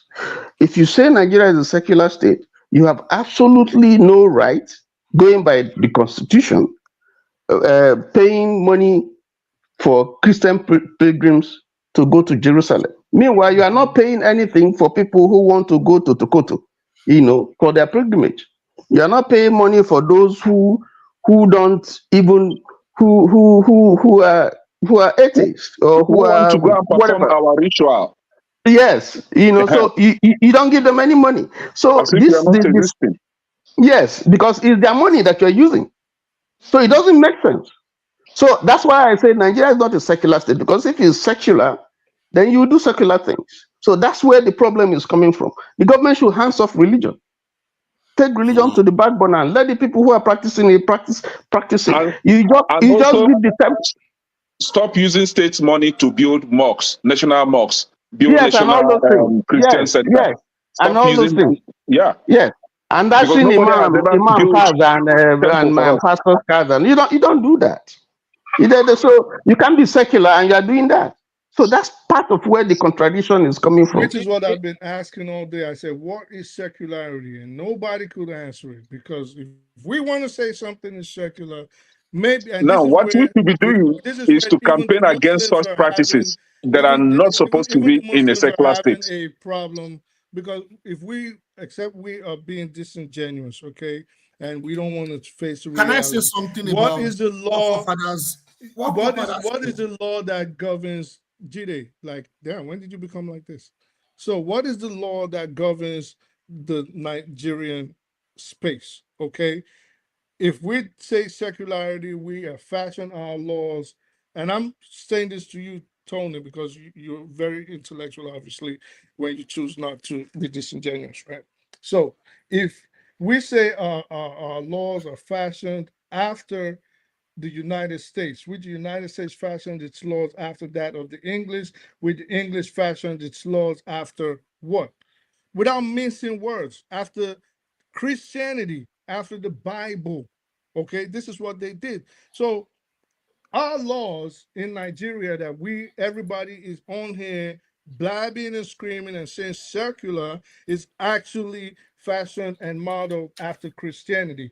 Not saying there's anything wrong with that. And just like forefathers just said, and I've been saying, and I even told Perry, which other states in the Arab region are doing, even Indonesia outside of that region, what they do is they have taken Sharia law and they have kept it on one side, the criminal element of it, which the criminal imposition of sentences, right?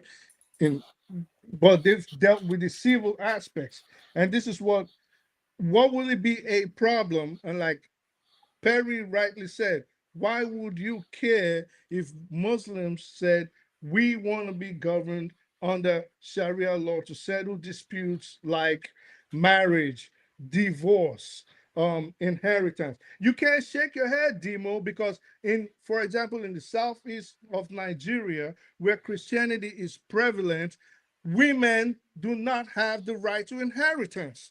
It is coming now, it is changing a bit, but why would Muslims, where women are given the right to inheritance, for example, I see you stop shaking your head, that's beautiful. So why would women want to subject themselves to your type of No, law? is it not in Why the would same women, Muslim that a woman can be kicked out why anytime would You women see, want to the fact and that subject I kept remarried quiet and doesn't mean that I can why talk. replaced? would You women understand? why I would know A you. women I woman want know to can how be much you are subject divorced trying to anytime apply why and would be Sharia. replaced women Yes, without you contest. understand? why would women want to That's subject not true. themselves to I your don't No, think type that's of not true. In the law southeast, where that's not it's true. women not There's true. in the actually a south? state law Why would women, It's for I'm a not going to true. ask woman this to question, inherit things.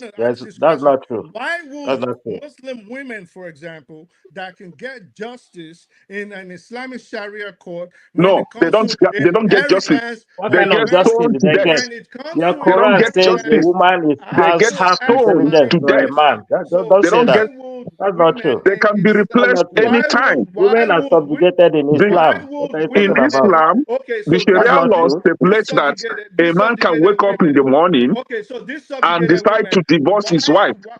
In Islam, Sharia law stipulates that One at a a man Under can the time. flog, Sharia law, can a use woman cane, is subjugated under can a use women, man. cane Okay. That's and what they why flog said his would there. wife. these That's not true. All right, Jide. Like I said, the question remains: why?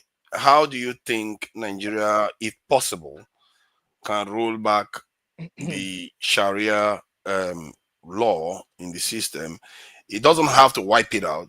Just make it more benign, like for family disputes and land issues, and amongst people that agree, all groups should be allowed to opt out of it. That is the minimum that would have been preferred, or completely wipe it out. And the same thing in the south, customary law goes away, everything goes away, and we just make the Nigerian state secular. Um, so how do we do that? No, sorry. You've been talking. Let's No, Jide. no, I've not been talking. No, I've been chipping in, I've not Yeah, been talking. but hold on No, now. Let Jide answer the question. So, how do we roll this back? And because right now where we are going, everybody's forming their own different kind of country, different rules, different, which it can survive with, but there has to be a strong center. And I worry that the Sharia law, as a matter of fact, not only me, a lot of people worry about this, that the Sharia law seems to be trying to break that central control Yeah. of the state. So how do we roll this back and keep that in check? Yes, thank you so much, forefathers. Yes, so this is my answer. So first of all, one of the things that I would like to talk about regarding answering this question is, if you look at how other countries have done it, where, for instance, a country forefather, that why used to can't I pay comment? Why you justice. block me from commenting? Okay.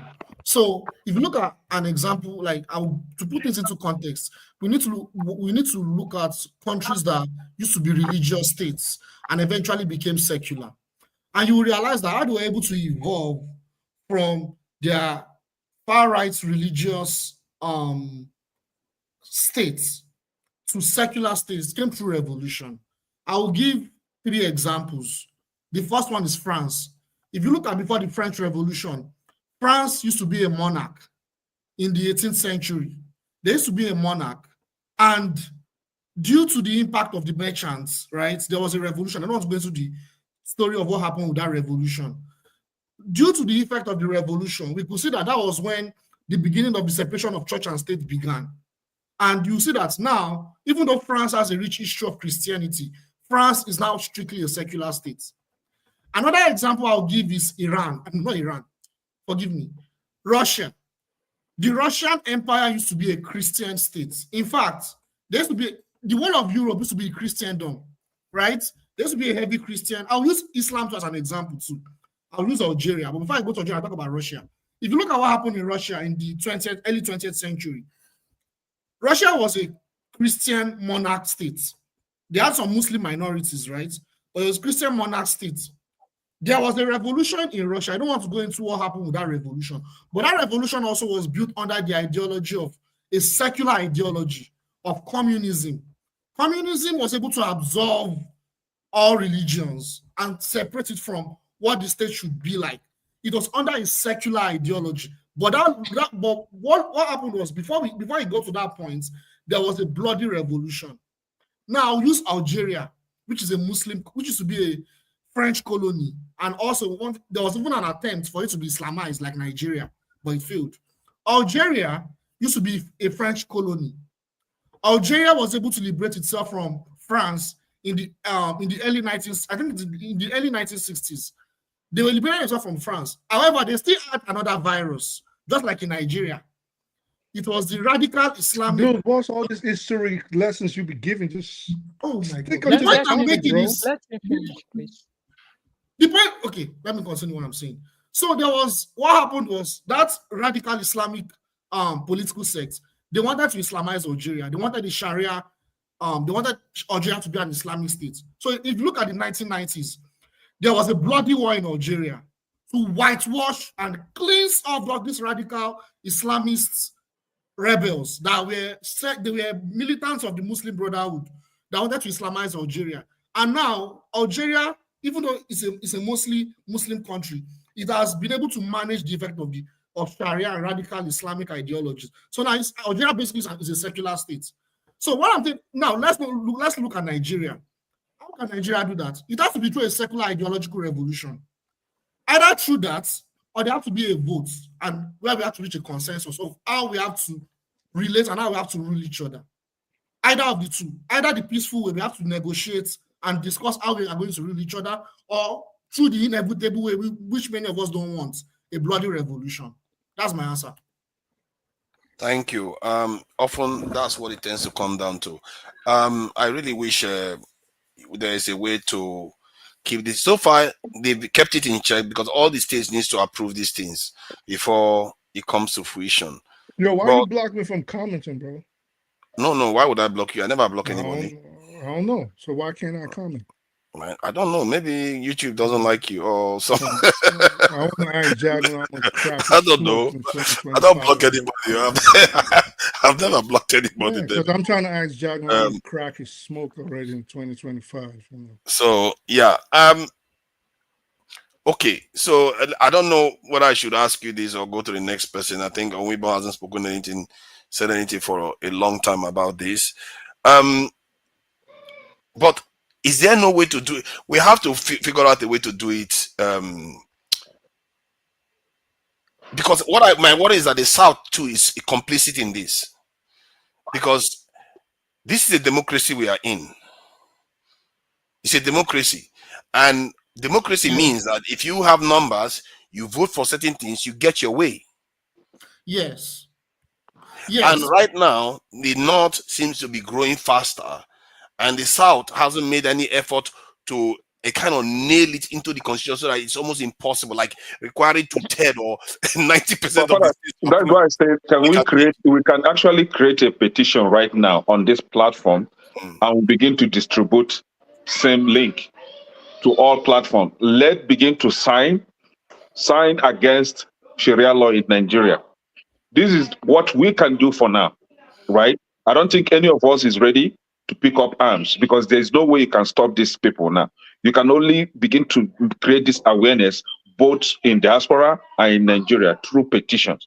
And we can actually find a means of getting it to the National Assembly, submitting it there. Let them see that Nigerians are not accepting this. We're not happy with this. Let me ask, how many states does it require to make a constitutional amendment? Is it just 50% or 75% of states? How many is I think it's 2/3, right? 2/3 Forefathers. I'm not sure, but I think it's 2/3. It's going to be difficult if you go Forefathers. Forefathers, let us be. We're dealing here with an issue that is very sensitive. My thoughts are that Nigeria has much more compelling problems, already to let this very emotive and sensitive issue to even cause a deeper gorge in the problems, in the quagmire that we are already in. Listen, let us tell ourselves the truth. The Constitution guarantees everybody the right to practice his religion. And we must not take it away from anybody. But even in doing that, freedom of worship, freedom of speech has its own limits. It's, has its own checks and balances. Where the practice of your religion portends danger to the other person, then that's the issue. Now, the question we have to ask is, why are some people not comfortable with the practice of Sharia? There's something they are seeing. There's something that they're perceiving.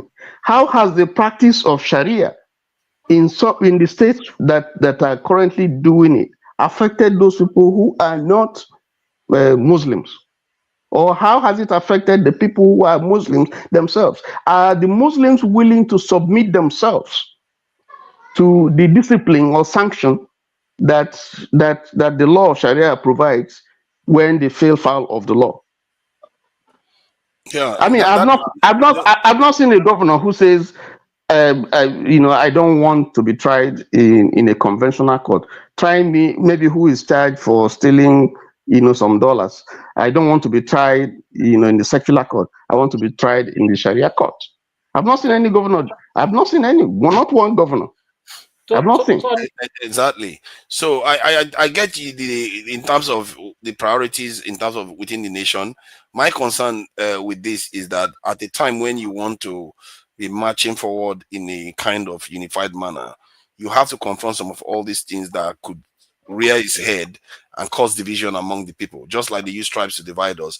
That somebody would be like, those guys, they don't like your Sharia principles, So my solution really, together, they will use it to divide us and do whatever they like with us. So we have to be on the same page on all these things. If it's to be restricted to only those states, I don't think it should be. They should have brought into criminal cases at all. My suggestion, honestly, would be, maybe to solve this problem, let us go back to regionalism. So let them deal with their issues themselves and not affect all the other parts of the country. When you say regionalism, are you talking about the 6 geopolitical zones? No, the way it was before. I don't do that. Don't do that. When you do that, you sound like those racist old white people that like to go back to the 50s. No. What I'm saying, listen, we're trying to solve.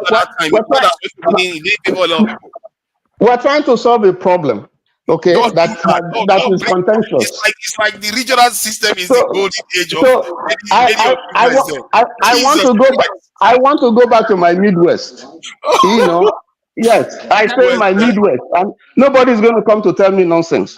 Okay, so you go back to your own. Hold on. If people want to go to see geopolitical zone as regional system, I don't have any problem with that. Personally, I actually think that the states are practically regions on their own right now, where their governors are immune. They do whatever they like in the country. Look at what Errol did with Buhari the other day. We can't talk about regional system now with the issue on ground. I think the immediate issue now is the introduction of Sharia in Southwest. And these guys are starting from Oyo State. Now, from people on ground, I'm not on ground, I will tell you the truth. From families and members on the ground, Muslims have come out to say no. And when you listen to argument from Muslims that are not from the Southwest or from Oyo State, they are making cases. And it will be good to also listen to the Muslim in Oyo State. And the question, to tie the question that Tony asked, that what has been the benefit of Sharia? Why was it introduced in the first place? Then go back to my first question. Our neighbors. Ola, how did you manage to start talking again now? Our guy in Ghana hasn't said anything. Please let me land. Jagun probably gave him some of his crack. Okay, Wimo, you have been very patient, but please finish that, or Wimo can say something. When you amalgamate Tony's question with the question I asked earlier on, why is it that Chad, Niger, that are predominantly Muslim, why have they not practiced Sharia? Then you will begin to extract your answers from it and then query the underlying philosophy or the intent of bringing Sharia to Oyo State. I think in the immediate term, the solution is that whatever intent they have with Sharia law should be put on hold. Let's even evaluate what has been the benefit of Sharia in the North. A lot of the disadvantage and issue people have seen with Sharia has been put forward. Can we critically analyze those issues? If this guy can now look at it and look at how Sharia has been done, because Jide made mention of Algeria, the same thing with Tunisia. Tunisia as of today is not practicing Sharia law. Implementation has been one of the fundamental issues. If you go deep into studying why Sharia has not been practiced listen, in all this is these very areas. disingenuous, okay? Because Sharia has been practiced in places like Kuwait. When you people keep pulling up places that do not practice. See, I'm using my neighbors, successful and countries like people Kuwait, that share the same skin with me as an example first, before I will go with Kuwait are Arab. Now, if you want to bring it to historically, Dr. Perry did mention about Kemet. He talked about Kemetic laws. Now, let's lay the foundation.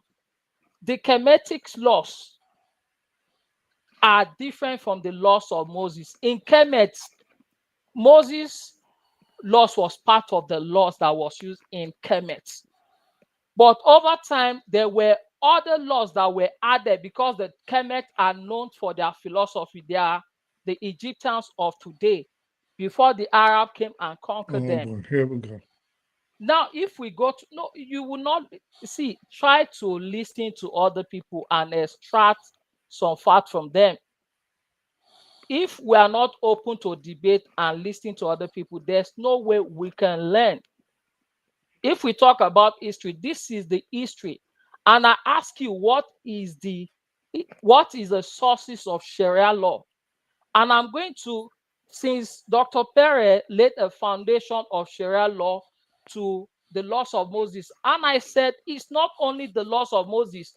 Hold on. Dig deeper. Nigerian law is fashioned because, see, Can I finish? Can I finish before you jump in? Can I which finish? laws? We're not listening to laws about Kemet. Okay, we all know these things. Okay, so No, which because laws? the Which laws are the Can you Nigeria's? allow source him you to guys finish? put Can you forward, allow him Nigeria's to finish? constitution source, today is Dr. fashioned Forefathers, Obere, after please which do your laws? job now. Yeah. No. now, Or give now, me the button. Let me do One the mic. job. you guys, Leave it. One mic. I if wish you I can guys give you the have, mic so you can keep them in check so that I no, just if ask Yeah. you guys two put out the questions. information that Kenny is the crazy. Sharia law, one of the sources of Sharia law is the laws of Moses, and you're saying, okay, my custom is part of the laws of Moses, and I'm putting it to you that go to the sources, ask the Arab guys, they would illustrate the sources of Sharia law. Sharia law also stems from the tradition and customs of the Arabs. If you go No, deeper into the all provisions I of know it Sharia doesn't. law, you will see all those things. All I And know there are it doesn't. certain, It does, please. No, it doesn't. Okay, so okay, I don't know I'll how much listen to you. you. I don't know how much you like to pretend that you know about Islam, and you need to stop pouting today. You look like a angry 5-year-old baby. So Nadia, can I I go? want. Can I go on? Can I So can I Why is so he can I No, make being my no. point? Let condescending him Let now? me just make my point. Let me make my Forefathers, point. I please, beg, can you please. mute I this guy? cannot We don't continue to have listen we to all don't this have back and forth here. Forefathers, Let me go they, on with my own because you have spoken. Okay, Half Europe, let's you've allow spoken Weymouth speak. for Yeah, quite he's some been very time, so patient. nobody. Let me just speak my own before. And Nadia, please, I urge you to protect me as I make my submission. I don't you're a want soldier. any. What do you need protection for? Anybody I don't. that I'm a interrupts retired. him I'm a backstage. retired. I don't have my weapons. I don't have Mm. my weapons. I don't have my accoutrement to engage you, so I cannot fight you. I'm a You civilian, should. just like You you should now. try. You'll try. So thank you so much. So you see, I do not know the reason why Nigerians and Nigeria will always look for retrogressive thing, methodologies of solving problems. Exactly. You see, in 1999, I was in active service, one mechanized infantry division in Kaduna when Ahmed Yerima of Zamfara State introduced Sharia. Do you know the people, foreign country that supported him, gave him so much billions of dollars to implement that in Nigeria? That was Saudi Arabia, as alleged. Turkey was there as well.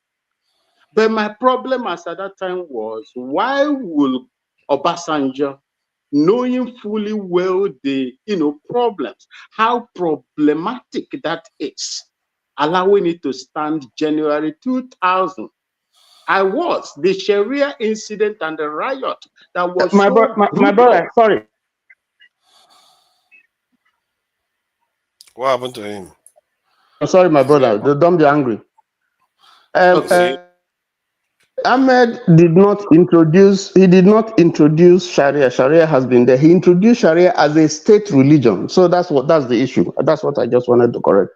Thank you. No, Okay, not as a you state see, no, religion. What he introduced was Can we just let him finish his submission, the please? Let him criminal finish his submission. element of it. He That actually was what. begged that you protect. okay. Now, you see, Uncle, what I'm trying to say is this: Sharia. See, throughout, the reason why Sharia did not come out as it is now was we were there. We were controlling the affairs of Nigeria. No matter how bad the military was, okay, we were controlling things. We would tell you whether to practice Sharia or not, irrespective of the Abuja Declaration, irrespective of 1971 or 70 something, participation and the position observatory position Nigeria has in OIC.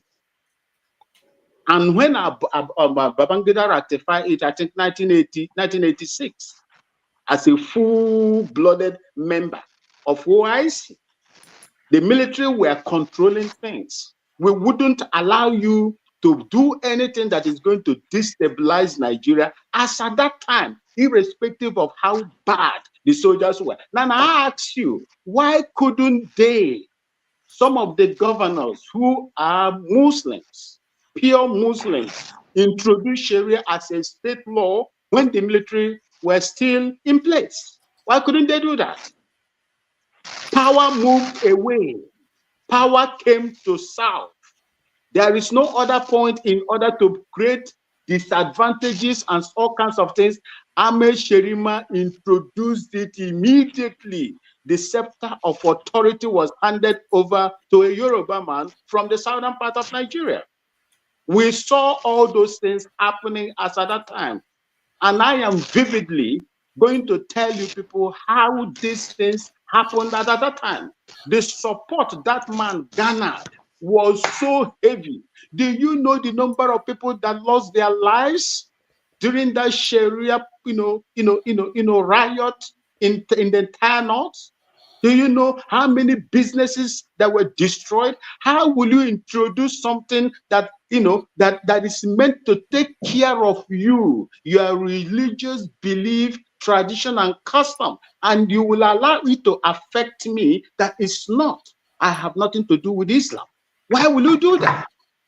If Nigeria is a secular state on paper, as the constitution says, why will someone now introduce a law that is going to, disadvantage me in the state that you say that everybody has the right to live, do your, religion, everything, businesses, anywhere in the country? Why will you make a law, a state law that looks so superior than the 1999 constitution? Why will you allow that to happen? Because they did these things. What you see, there is a lot of Nigerians, I will say this to them, and I don't mean to denigrate anybody. What Nigerian, Muslims probably is the extremist aspect of Islam. I have been to Saudi Arabia. I have been to Dubai. I've escorted Mohammed Abacha to Saudi Arabia, Mecca. When you go there, you see them. And for those of you that will argue, oh, why are they not doing the same thing? Where you have 99.9% Islamic, you don't need to introduce Sharia because everybody agrees to the tenet of Islam and their cultures and traditions. So what is happening in Nigeria is that you have virtually more people, more Muslims in Nigeria, and they scattered right across the federation everywhere. And you have this tussle, which religion will rule the other. That is what is going on in Nigeria. That is what is going on. The criminal aspect of Islam is what the extremist view of Islam is what they are introducing in Nigeria. And is it not shameful? Is it not shameful that Nigeria cannot even manufacture anything with the kind of resources God has given to Nigeria? Nigeria should be exploring space. Nigeria should be exploring, enter into space industry. Nigeria should be a country with the kind of human resources that God has given you, the natural resources God has given you to lead even most of the European countries. But all the time, we will come out here and be doing things, introducing things that will bring you 30, 40 years backward.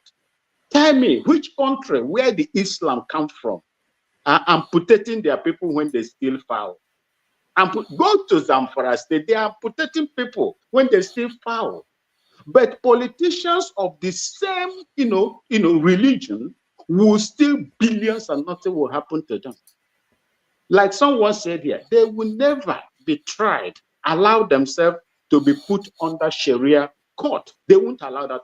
It is only the Talakawas that they are using, and to use it to destroy the democracy, so-called democracy Nigeria is practicing, if at all is democracy. So that is what they are doing. We saw it. Look, let me ask you again. The army, the military hierarchy was dominated by Muslims as at that time of northern extraction. Why couldn't they introduce Sharia to states that time? Why did they leave it? God bless Why you. did they leave it? So these are some of the things we need to ask ourselves.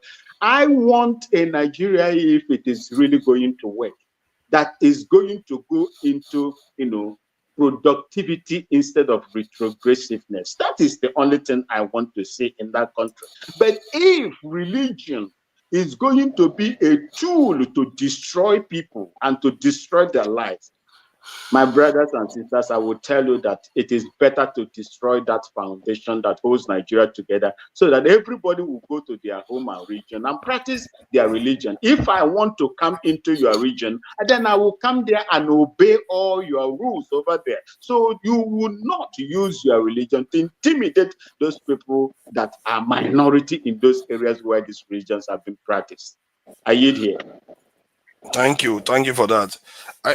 I don't think that religion is probably going to be our biggest undoing, because I don't think when they came before they used religion.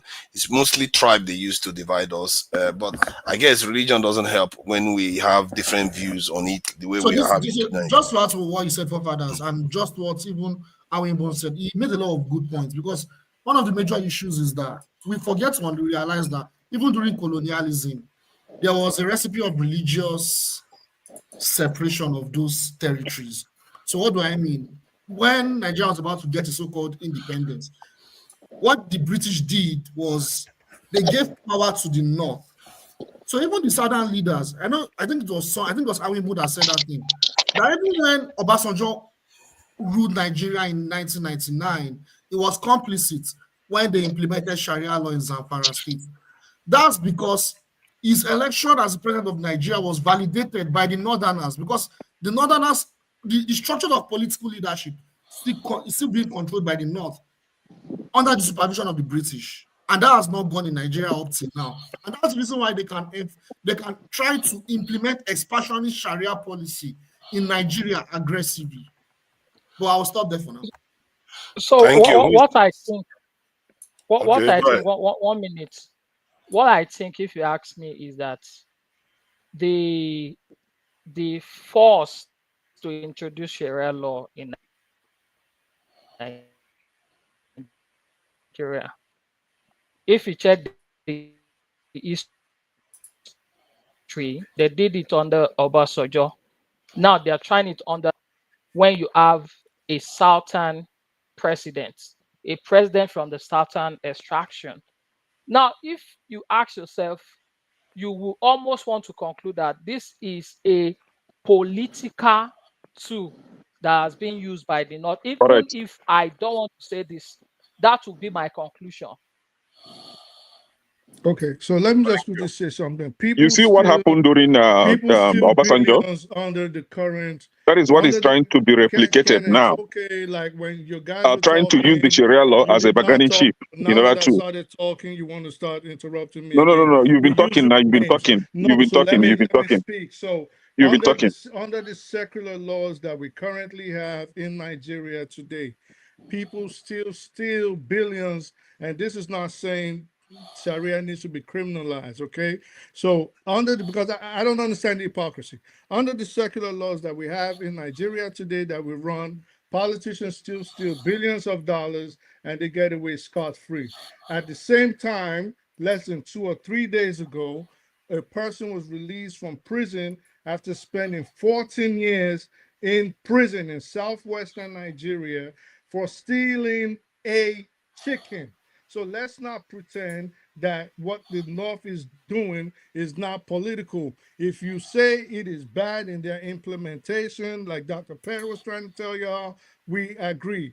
But when you discount places that these people have been successful, not only in southwestern Nigeria, but in Qatar, Oman, United Arab Emirates, Kuwait, Saudi Arabia, places of that nature. But it seems like you guys, for whatever reason, which I think is actually deceptive, I don't think it's whatever reason, for deceptive reasons, you pick out countries where. Well, those countries you mentioned, where they have in Africa. Where you have picked out countries. No. All those countries you mentioned, are they in Africa? You have picked out countries where they have politicized. Oh, you're contradicting yourself because they are not African countries. You have picked out countries where they have politicized and bastardized. No, you see, the agenda is to make us all embrace Arabic culture. That is the agenda, and that is why they always start.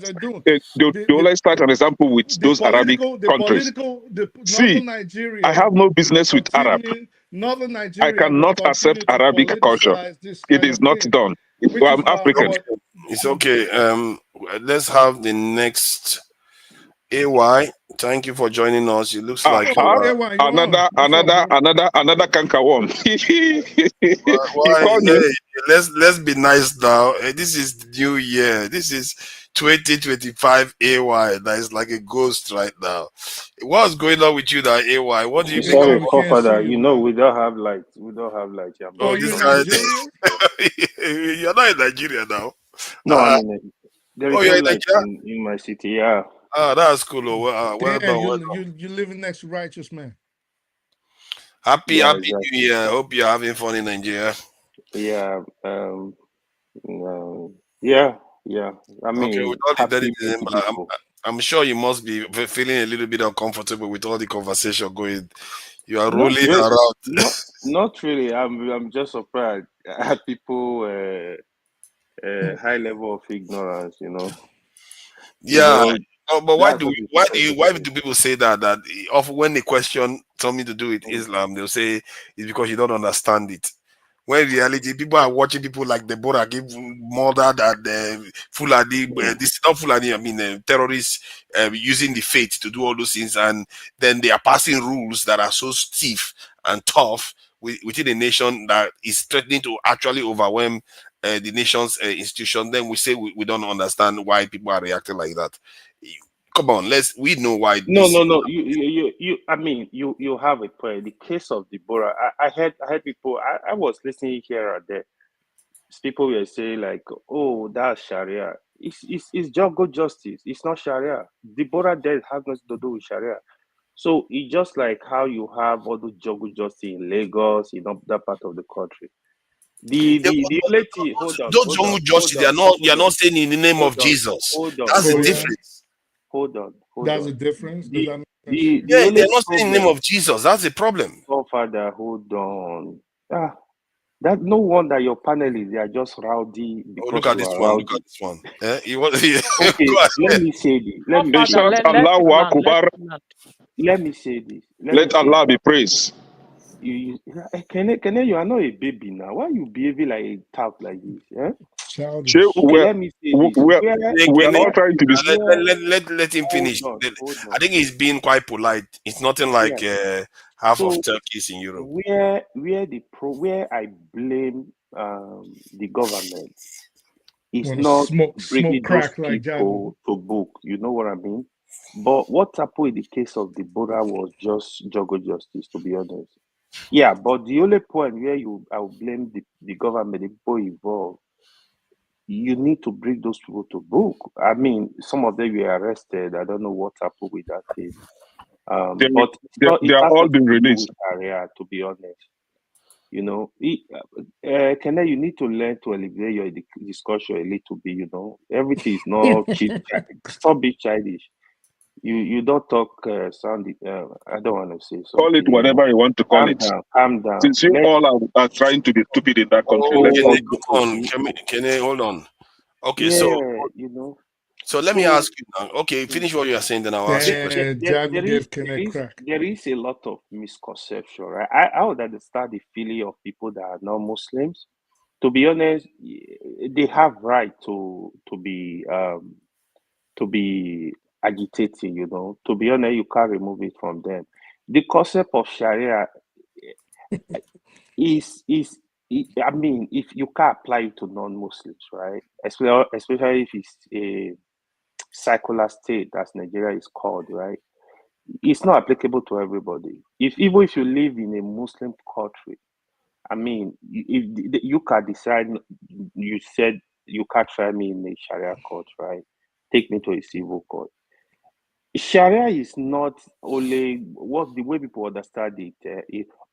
Somebody go cut somebody hand. The discussion is very poor. It's very poor. To be honest, again, I understand when non-Muslims are against Sharia. It's perfectly okay.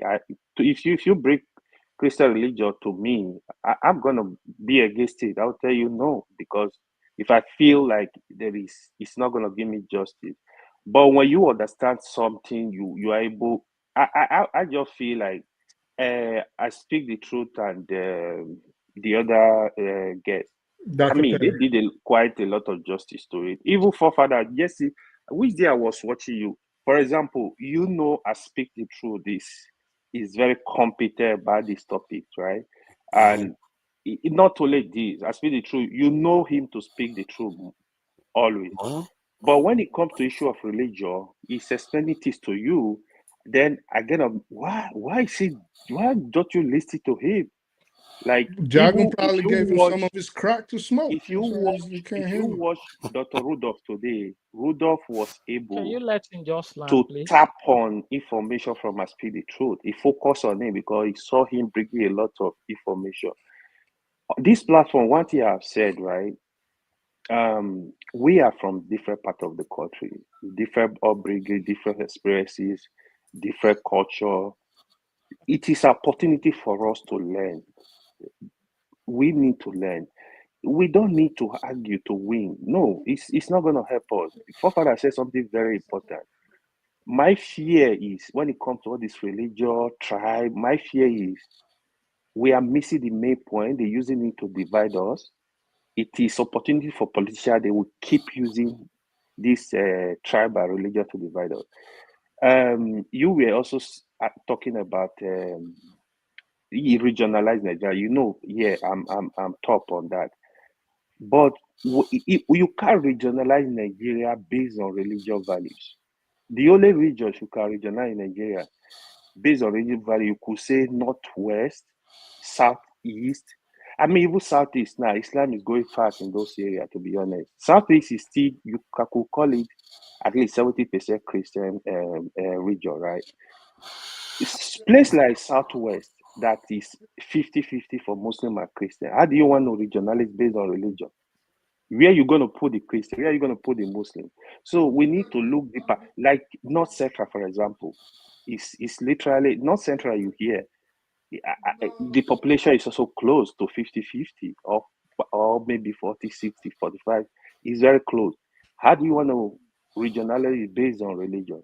Where are you going to put the Christian? Where are you going to put the Muslims? So we need to look at all these issues. Even the state, right? Even some of the states you see, they have reasonable Muslim and Christian population. So if you are talking in terms of evil tribe, the only regions you can really regionalize based on tribe is southwest, southeast, maybe northwest, northeast.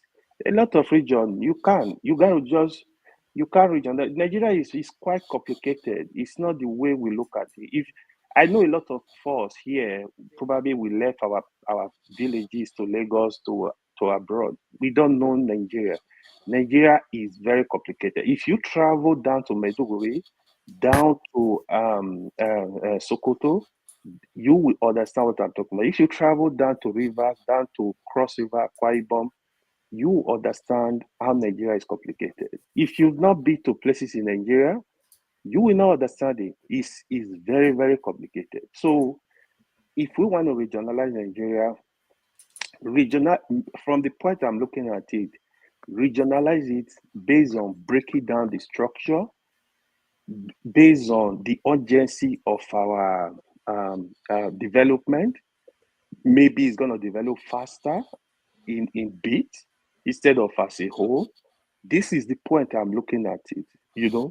The other thing is this. I from this platform, I really understand that. We are not nationalists. Some people, some Nigerians, when they go against the country, it's not because the country is bad. They're going based on the hate for the country. You cannot hate your country. You need to first of all recognize this is my country. Then what are the problems? We start looking for ways how to solve our problem. When you break the country, this country does not belong to just you. It belongs to future people coming. So when you break it down today, then what next? So that's why all of us, we have to be cautious of what we say to divide the country, what we do. We have to be cautious. Trust me, if you don't have peace, you cannot have development. Nigeria is very complicated. So we need to calm down. We need to tone down our discussion sometime when it comes to race, religion, tribe, religion, and this kind of division. They are not really like helping us. We got issues. We got a lot of issues. You know, for me, if I see somebody I know that can get the job done, even in a local government in Kafachan, I will support you, even if I'm not going to benefit anything from there. If I see somebody that will do it in deep Cross River local government, I will support you as long as the people are happy, the people are benefiting. This is just my whole position. Thank you. Thank you. So, we want to add something. Can I speak? My hand is up. My hand has been up. Immediately. Let Just Onwibo add, and I'll be gone. Just 1 minute. add something that you can speak. He's had his hand up for a while now. Finish Okay, what you're let him speak. Let him speak. Okay, you can speak. Speak, okay. When I speak. Okay, thank you. You see, all of us, like AY is saying, I get what AY is saying, but I beg to differ. I beg to differ. All of us know the constitution, the foundation on which Nigeria is being, is operating with. That constitution, you can never solve that problem if you don't deal with the foundation. Let me tell you, how did the 1999 constitution came into force? It came into force by the actions and inactions of the military. Exactly. No Nigerian. Speak.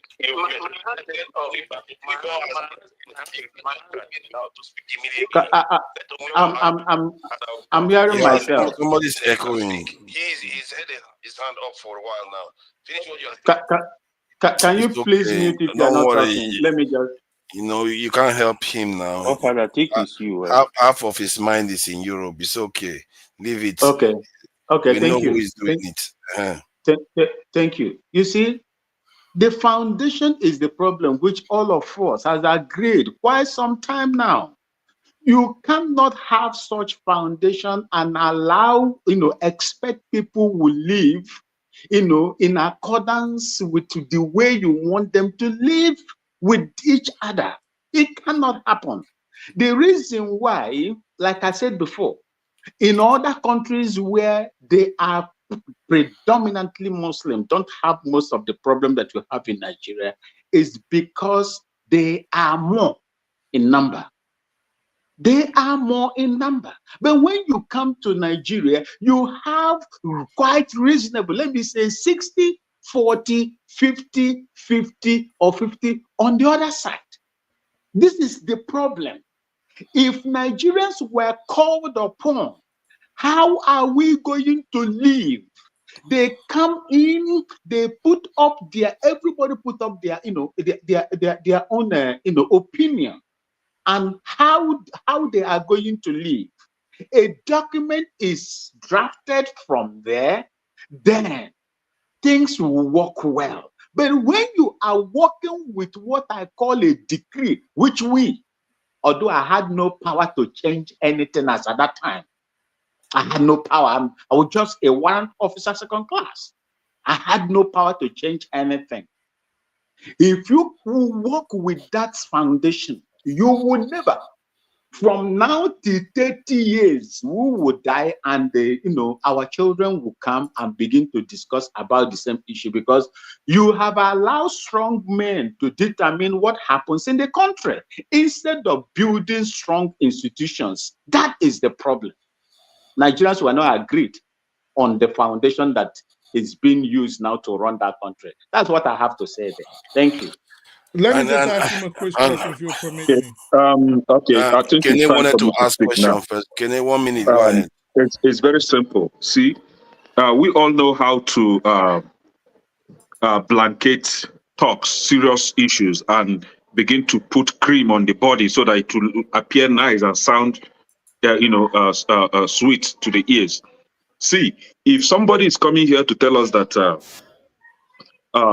that in the north, in the north middle belt, you have 50-50 Christian Muslim. In the southwest, you have 50-50. In the southeast, you have 70-30. So how would you begin to Islamize Nigeria? Or that all those are cock and bull story, right?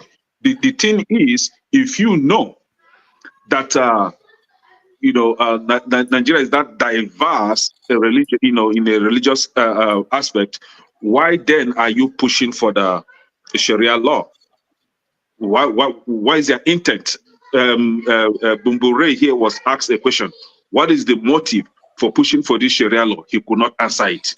What is their intent? What do they want to achieve? He could not answer it. The same thing played out during during Obasanjo's second time or election bidding. They use that as a beginning chief to get what they want or what they wanted from Obasanjo. And today they want to replicate same. They want to use the same tactics, the same style to push for Sharia law in the Southwest. And though this guy today, Tinubu, is helpless, Tinubu knows that he knows that the South and the Southeast are not going to vote for him.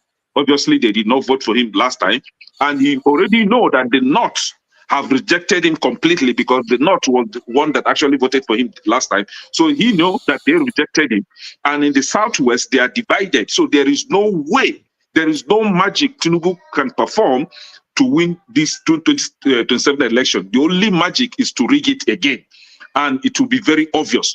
So the North now saw a loophole or a kind of idea to now push for this Sharia law in the Southwest, and that is why they are doing. And you and I will sit here. They are going to achieve it. He's going to promise them. He's going to give it to them, provided they elect him for the second term. See, there is no point trying to smooth this talk. If Sharia law, if they don't have, if you cannot tell us the intent, if you cannot tell us their intentions, why then are you pushing it? You're making an example with Kuwait. Kuwait is 75% Muslims. So 75% Muslim, why is the need? Okay, so actually, the 75% is not enough. The 75% is not enough. They want to make it to 100%. So that is why they still have Sharia law. As soon as they push that agenda, as soon as they increase their percentage to up to 90 plus, they will remove Sharia law. All right, Kenny, we get you it. have you had it before. I think you had it previously in Turkey. As soon as they achieve that dominance, they remove it. So that is the essence. Once they achieve the dominance that they are looking for, they just remove it so that you will not call them a Sharia country. See, that is what they want to do in Nigeria.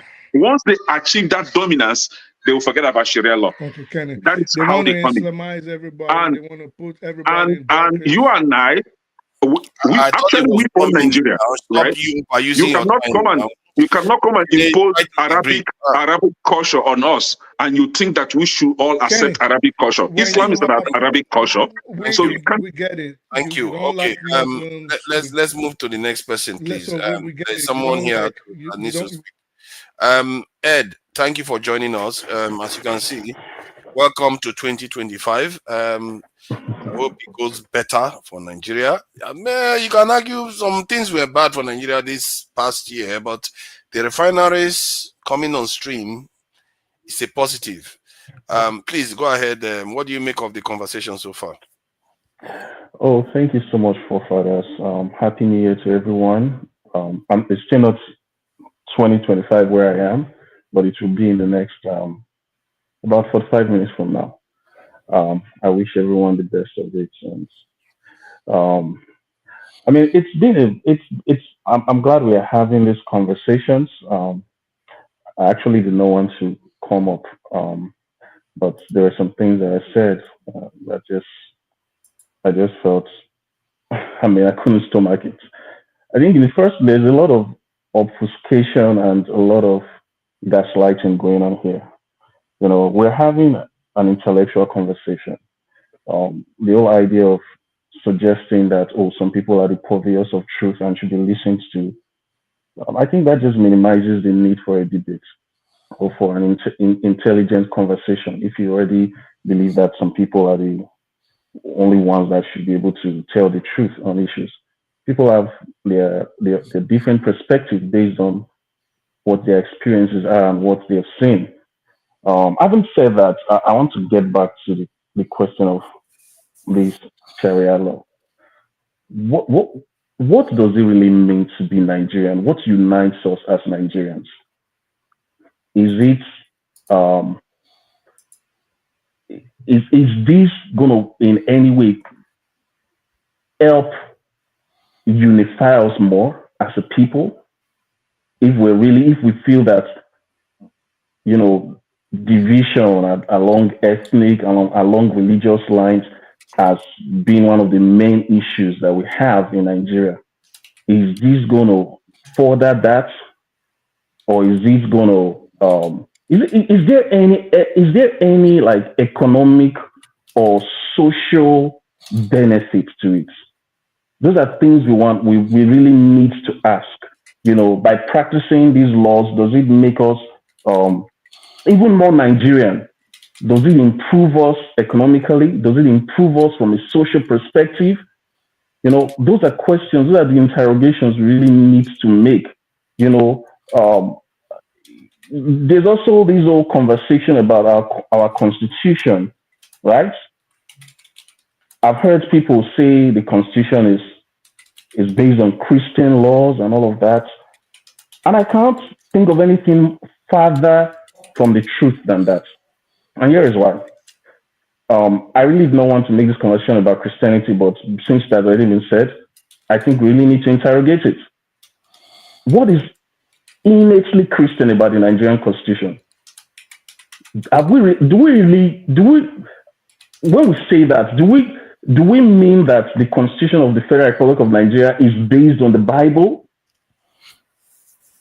When there is no mention about the Bible, about Christ, about church, about Christian, there's no mention of anything that is existentially Christian in the constitution.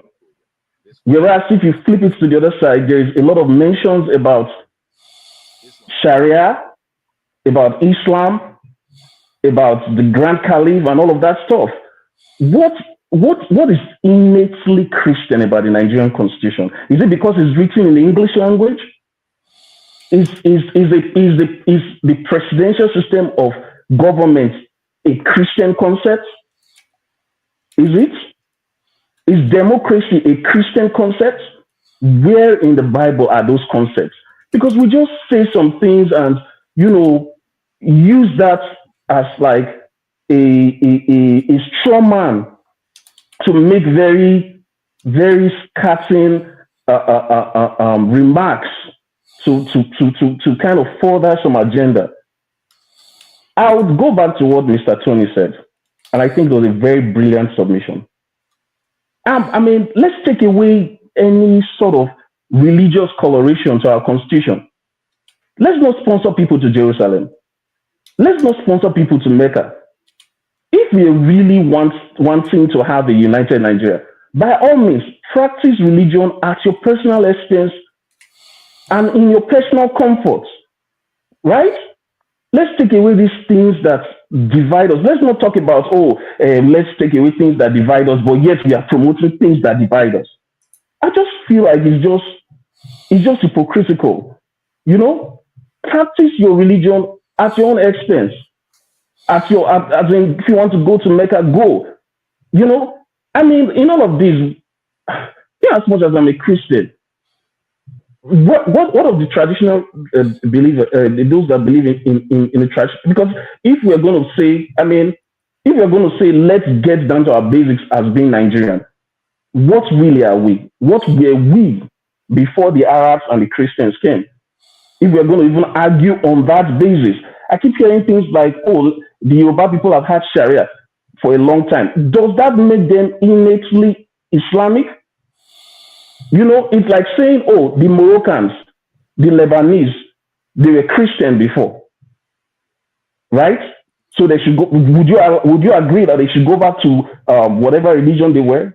You know, so those kind of things. Like, I just feel like we need to be really sincere if we want to have a truly nationalistic outlook.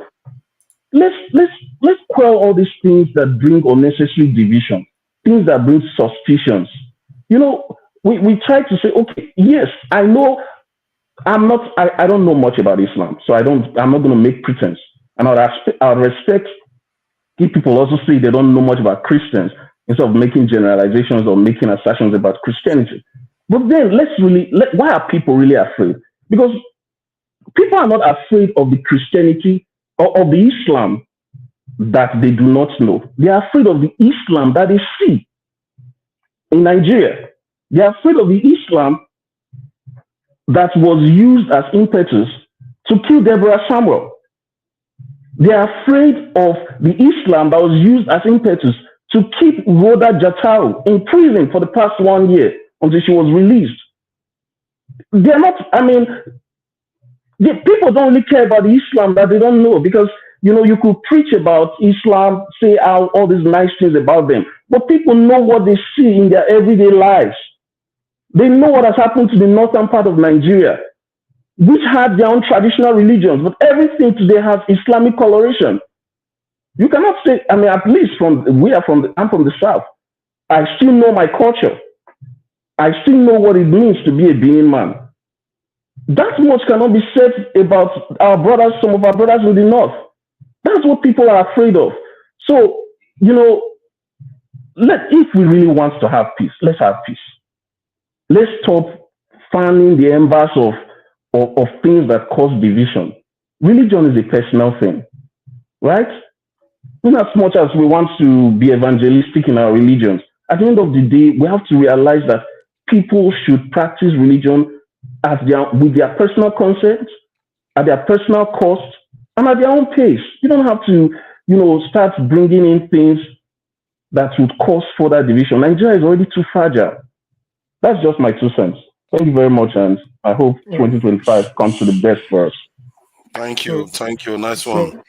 So this is this ingenuity that I say Nigerians are fond of doing. They will tell you how they want to be liberal, and they will tell you how they hope for fairness, but in actual fact, they are swinging things in their way. I guess it's just human nature anyways.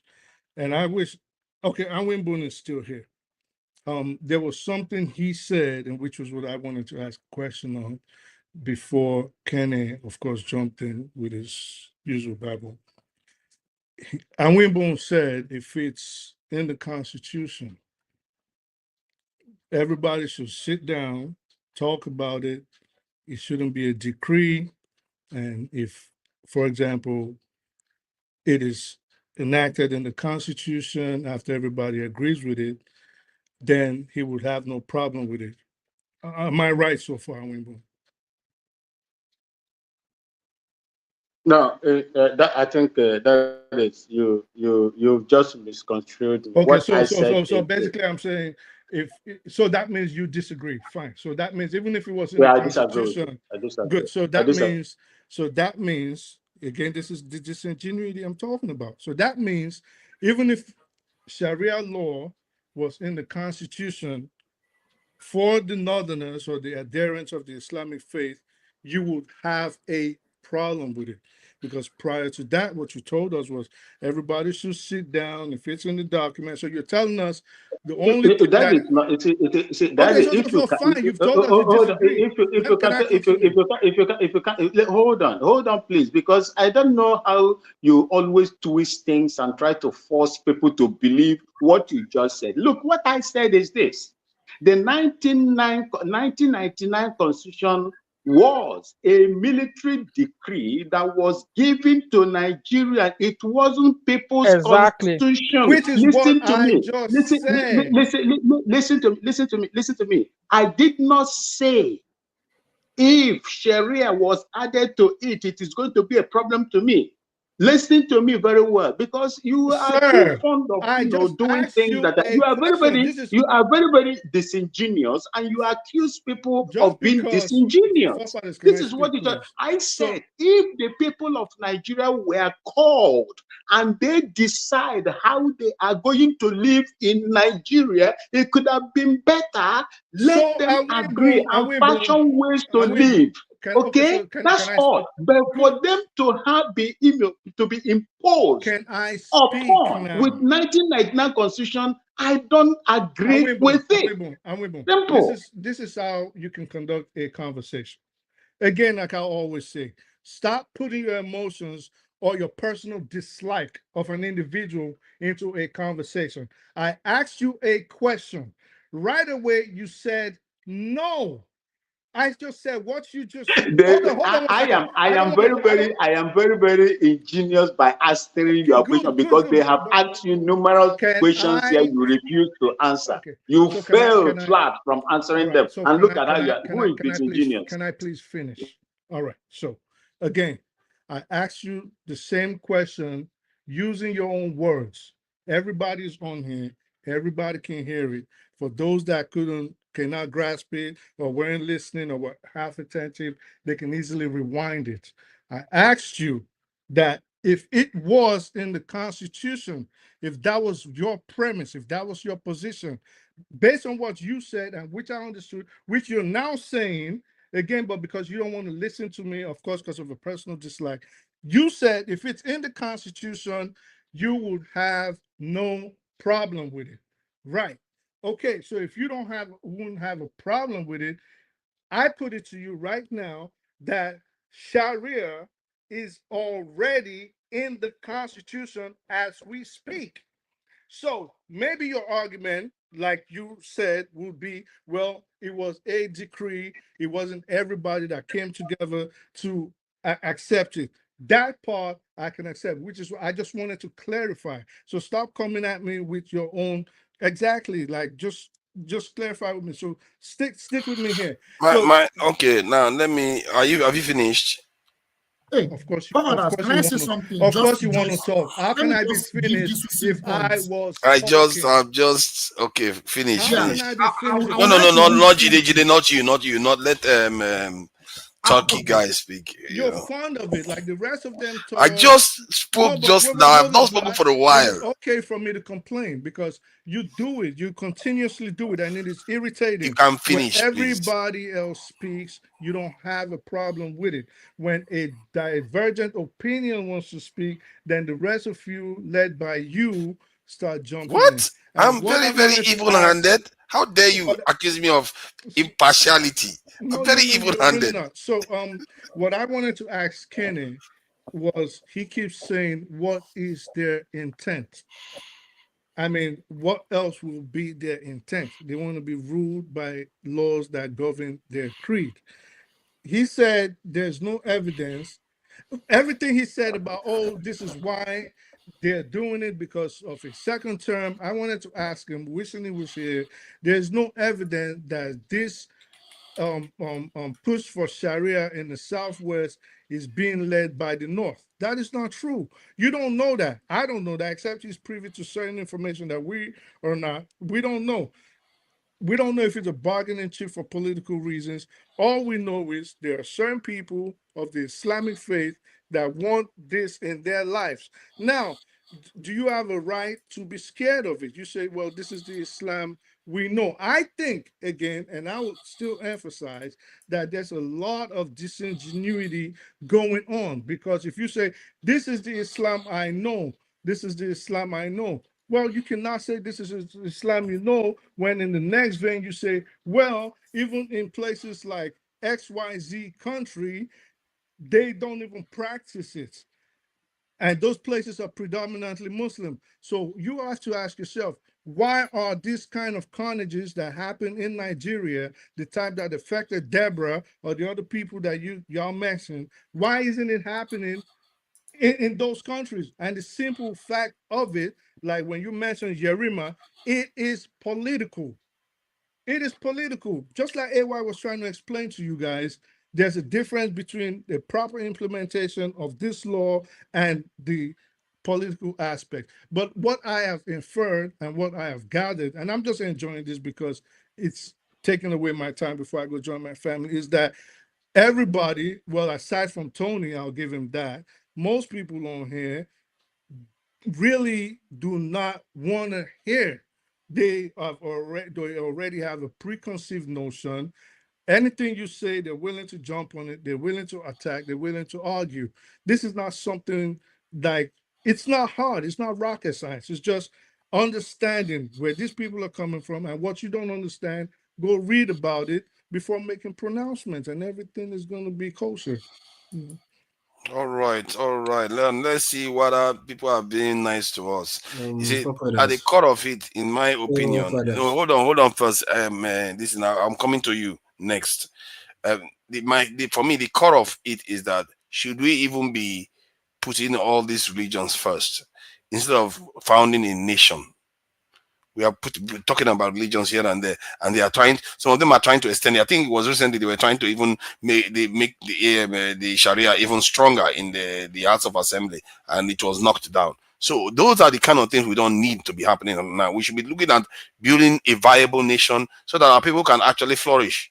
So, but let me just play this so that we can get an idea of the mistake we are making when we try to say that, okay, let's uphold one religion after the other, because they're all after us.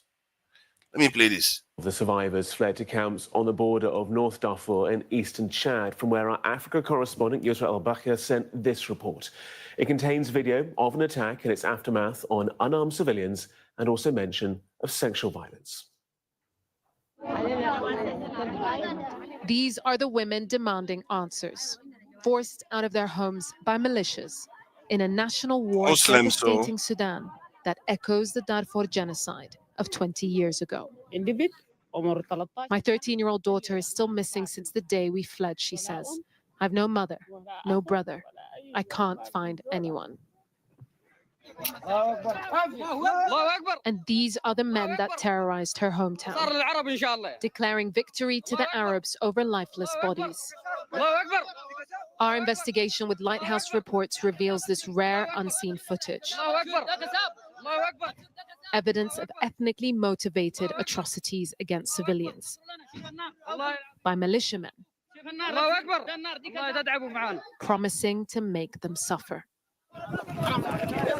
We've identified the victims in this video. 5 brothers dragged out of their home and shot dead in broad daylight. One of them, Abdul Jabbar, was only 14 years old. Captured in a hunt of civilian men from non-Arab tribes. They take what they want and torture any man they find. That is their goal. They never entered Arab houses in the neighborhood. They only go to the houses of black people, break in and take.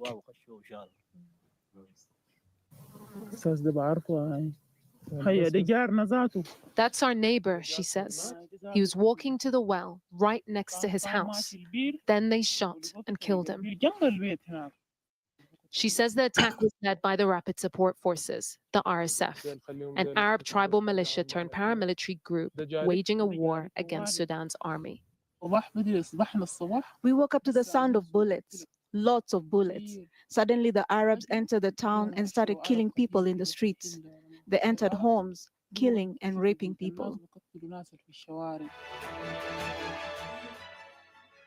This propaganda video was shared by the RSF, declaring their control of the area in the aftermath of the massacre. Several sources say RSF commanders, including this man, Ali Hamid al-Tahir, ordered the violence against civilians. As his troops moved to capture the army garrison. Survivors also told us they spotted one of the RSF's most notorious militia leaders, Noor al-Gubba, walking in the town center as destruction ensued. It was terrifying. When you have a defense and then it all falls away, what are you meant to do? We had to flee. He's describing the abrupt withdrawal of the army, with some soldiers accused of abandoning the garrison, an allegation that has come from within the army's ranks. All of the army's intelligence withdrew before the attack. Soldiers were meant to be part of the defense. He says the barracks were sold out and that 40 junior soldiers, mostly from Darfur, were killed in the aftermath. All of the soldiers who were killed were from Darfur, except the compromised commander who was assassinated. The other Arabs had already joined their people during the attack. Safia's husband was one of the soldiers killed in the battle, but civilian men in her family were targeted too. My 3 cousins and 2 of my brothers were stood up and shot dead. My father would have been killed too if he hadn't fled. We had to bury my brothers in the yard with some dirt and leave them behind. Residents say they'd never seen anything like it, even compared to the 2003 conflict in Darfur, designated as genocide. This time, these guys conquer the army, and then they come for the civilians. If you have a car, they'll take it. They'll take anything in your home. If you have pretty sisters, they'll rape them. Thousands of survivors are scattered in these camps, longing to return home and reunite with their families. Relatively safe, but still reeling from the day they were hunted door by door. Yusra Al-Bagher, Sky News, Eastern Chad.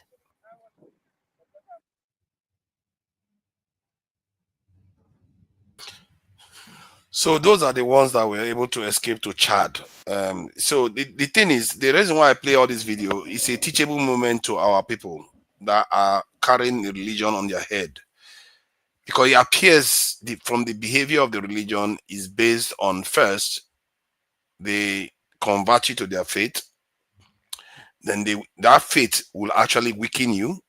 Then they will finish the job. What you watch Can you right let now, me finish, please? No, but what you watch right now, what has it got to do with what you're Okay, saying? you will ask me that. You will ask me that. Let me finish what I'm saying. I will explain how it got to do with it. Yes.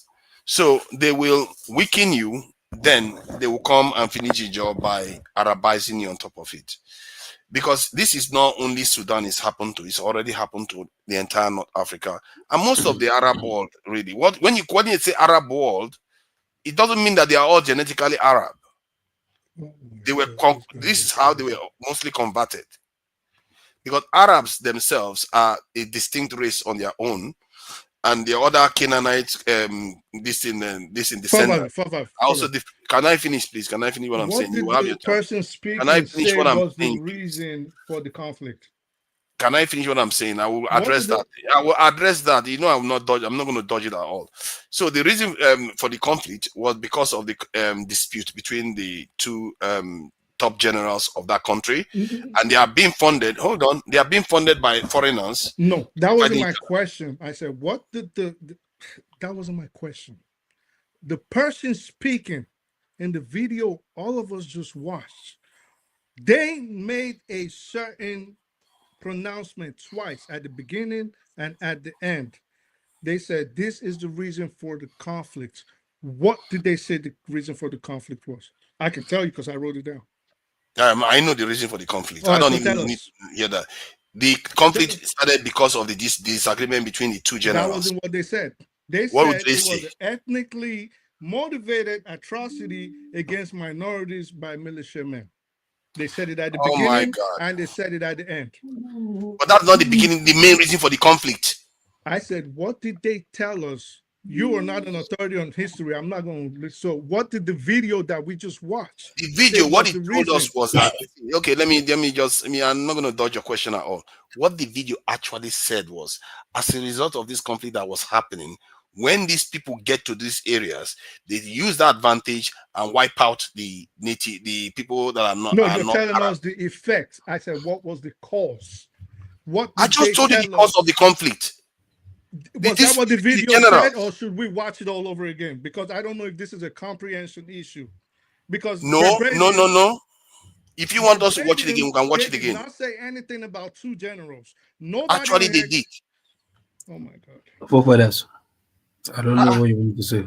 They mentioned the two forces, the army and the RSF. I've forgotten what they call. Yes, and they said it was started because of ethnically motivated atrocities against minorities by militiamen. At what point did they mention Islam as the problem or the cause of the conflict? Is what I'm putting to you. Who said it was Islam that was the cause of the conflict? How did you start off with? I said the reason why this is relevant is because the people that are being killed right now in Sudan are black people that are Muslims, but just because they are not Arabs, they are being killed. Is that clear for you? And that is a teachable moment for our own people that is dying because of Islam. So you start exactly. Tomorrow, hold on, because tomorrow you will be next. You might be that same people that are being killed by Arabs because you are not Arab. At what point did they say the conflict was because of Muslims? Because listen, you cannot. Oh my God! Wait. I don't. What does it matter? What is? Can you please allow him to make his point so that other people will come in? This interjection here and there. I've tried the only to person in this platform. It doesn't matter what it is for. It doesn't matter what it is for. I speak the truth. Can you just please allow him to finish, please? It doesn't matter what it is for. It is what they are doing with it. They are using it to kill black people that are Muslims. How can that? You see, the reason why you are pushing so hard against it, because it goes contrary to everything you believe about it. No, it doesn't. All I'm asking you, when you make a certain pronouncement, the same thing. Let me finish now. Let me finish what I'm saying. The same thing was done by even Christianity. Christianity, they will try to Christianize you, and if they have the opportunity, they will wipe you out. They did that. That is not the point. When you start off, when you make a pronouncement by starting off and saying, "This is the reason," just hear me out, okay? So this is the reason why Nigerians should not put religion on their head, because look at what the Muslims. Hold on. Yes, Arabs. Damn, so far this okay. Let me place my position. Damn, I think you were fed with parrot eggs as a baby. Listen, and you're telling us you, in essence, what you did was you placed the blame, no matter how you want to skirt around it now, okay? You essentially place the blame on the doorstep and the forefront of Islam, knowing that our argument all through has been about the enactment of Sharia in Nigeria. Now, if a child or an uninformed person was in the comment section or just a part of the audience just watching, automatically they are assuming that it is Islam versus another religion. This is not what you did, and which is what I wanted you to correct. You're saying it as if it is Islam versus another religion, knowing that the topic all day has been about Islam and another religion. Now you want to say, oh, well, I'm saying about the Arab Muslims, and which is what I wanted you to start off with. Now, if you know it is between two Muslim groups, not because this person is Muslim or that person is Muslim, it is because they are of different ethnicities, one being Arab or pseudo-Arab, and the other being of Negroid ethnicity. This is the cause of the conflict, not because of religion, and which is why I said, did you notice what the reporter did? They stated it at the start, and they stated it at the end, that it was ethnically motivated by militia groups. Yes, and that is exactly what I meant, because they converted those people to Muslims, and now ethnically it's not exactly. They don't. You're not saying something out of Turkey. You are not saying that those militias, they are backed by Arabs, they are backed by UAE. No, hold on now. Let me finish my point. Let me finish the point I was making. They were even doing Allah Koba and others while they were killing fellow Muslims just because they are not Arabs. That is key, and that is it. If our own people that are black can picture the consequences of what they are doing to their own people now. I thought they were killing Christians. No. They were killing Muslims. They weren't. They were killing Muslims. So let me finish my point. Let me finish my point. So they were killing Muslims. So the point of that is to highlight to our own Muslims in Nigeria that what you are doing, you think you are practicing a faith where they care about you. Sooner or later, when you grant them enough soft power, there will be consequences, like the kind of consequences that have flowed all through North Africa and it's coming south. Do you see how you confuse people? I'm not confusing people. Okay, if you want to say he's confused, let him be confused. Even the centric was confused. Okay, let's say he's confused. No.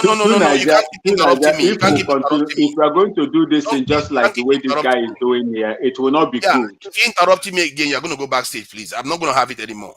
See, if he is confused, that is for him to be confused, because I made it very clear that these people were Muslims that were being killed. If you cannot understand that, because anytime you see Muslim killing people, you are assuming that they are killing Christians. Maybe that's the conditioning we all have, but we don't seem to understand. That's why this is unique. So that that's why I'm highlighting it too, so that our own Muslim can see it. That the people they are dying for, those Arabs that they envy so much, this is how they see them. Because if you know that the people that you are worshiping, that you think their language is the language of heaven, the language of angels, they are killing you like rabbits and raping your women. And when those women have children, those children become Arabs. Because even if you have 5%, 10%, 15% Arabic gene, you are suddenly Arab. They don't care whether 70%. Father, let this discussion move. So hold on, don't interrupt me, please. Because this is a very, very important point that you all need to hear that practice Islam. Because you all know what you are doing in that continent. You all go around so many countries causing chaos because of other people's religion. You are in Mozambique. You are let in. it out. Let it out. Shut up. You're going to end up back. I've told you already. You are in Mozambique. In the Sahel. Hold on, please. No, I need to let them know what they are doing. It will make it sound stereotypical. I don't care. I don't hate. I'm trying to defend my own people. They don't want to defend their people. All they want to do is back on another religion to the hilt. That's all they want to do. They pretend as if that's not what they are doing. You will end up sounding above their own people. They are attacking people in Mozambique. So far, calm down. Calm down. You are the moderator. Calm down. No, I'm not just the moderator. You are the moderator. You are the moderator. I'm a panelist now. I'm not a moderator because it's not fair that when you are trying to confront a truth here, people just try to hide it and pretend as if it's not happening. And that's what causes problem. Tomorrow now, somebody like Kene will come tell them, oh, you are useless. Why are you telling me I should practice Sharia? They will argue with each other. And all of us that want to get on with our life, we have to put up with them fighting each other. That is the nonsense we have to fight against and make sure that this country that we are trying to build is not sabotaged because of religious division. They need to hear it because these things are happening and people are getting killed. Deborah just got killed just because she just made a mistake. People are actually getting killed, and our own people. That's why Mary Antoinette, when she came here today, she was like, our children are getting kidnapped by so-called excited Muslims. And stealing is supposed to be against Sharia law. Where are these people not being hunted? If anything, they are covered. They try to cover for them many of the times. They are not being hunted down and brought down to make sure that they pay for the crime that they are committing. Killing innocent people is not supposed to be allowed, but they get away with it anyway.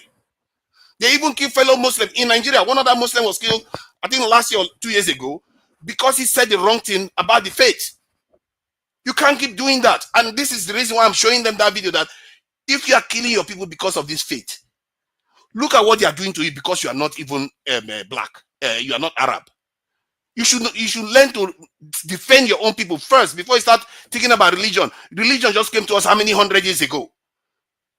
Suddenly, because they programmed you in your head, you start killing your own people constantly. That's my take on it. I don't subscribe to the idea that we pretend as if these things are not happening. Why is it that it's only them that are being recruited to fight people? Why are they not recruiting Christian extremists? Why are they not recruiting Buddhist extremists? We pretend as if these things are not happening. Please, if anybody wants to go ahead, go ahead. I think support diaspora voting or something. Father, let me quickly say something. Sometime, hold on, guys. Sometime we get this into our head. We progress in ignorance. We think we understand what we're doing. What you actually say, right? To be honest, you lack knowledge about Islamic knowledge and organization. Even politics, you don't know. To be honest, hold on, guys, hold on. And you are somebody I respect. Tell me where I like. Don't just say it later. No, I'm not going to let this wishy-washy statement you will make all the time. What did I like? Tell me what I liked. If you don't want me to speak, I can. No, I want you to speak, but okay, I don't want the wishy-washy statement. What is it that him where he lack? Okay, I need to know. Hold on. I'm here to learn too. Tell me what I'm doing wrong. Hold on. You see, the stuff you're talking about, right? See, there are a lot of dynamics to issues, right? What is going on in Sudan is a Muslim country. First of all, you need to recognize that. This not Sudan or South Sudan. What are you talking about? Not Sudan. It's not Sudan. It's okay. Sudan. There is nothing like North Sudan. It's Exactly. Sudan and South Sudan. If you don't know, you need to learn, Kene. No, So, I just want to make sure you Sudan, understand what right? you're saying. Keep quiet. Keep quiet. In Sudan, right? Sudan is a Muslim country as it is, right? This fight, we've discussed it a lot of time. This fight is started even in Ramadan, that even you cannot kill a fly during Ramadan. You cannot fight a fly as a Muslim. So, first of all, you will see the only way you can look at it, oh, these are Muslims fighting each other. See, human being, I have said it, human being, either whatever you worship, whatever you believe, human being is human being. It's just like when I have said it, people that believe in division, if you like, just like we talk about Nigeria, split Nigeria into a local government, they will divide that local government. Trust me. This is what is happening. So these issues, right, even when people are Muslim, just like you see leadership, like in Muslim organization, because of leadership, they will turn it into tribe. Like, for example, maybe Yoruba and Hausa are dominating that organization. Oh, this one is supporting my. These are human problem. It doesn't have anything to do with religion. So what is going on? There is tribal content to what is going on in Sudan. Yep. It's not because, oh, this one are Arab, this one are black, that is why they're going to kill them. You need to do more research as regard this stuff. Even, do you know Saudi have a black Muslim population? Like Saudi, original Saudi. They are blacks. So it's not only in Sudan you have black Muslim population. Saudi indigene. I have a friend from Saudi. He is black.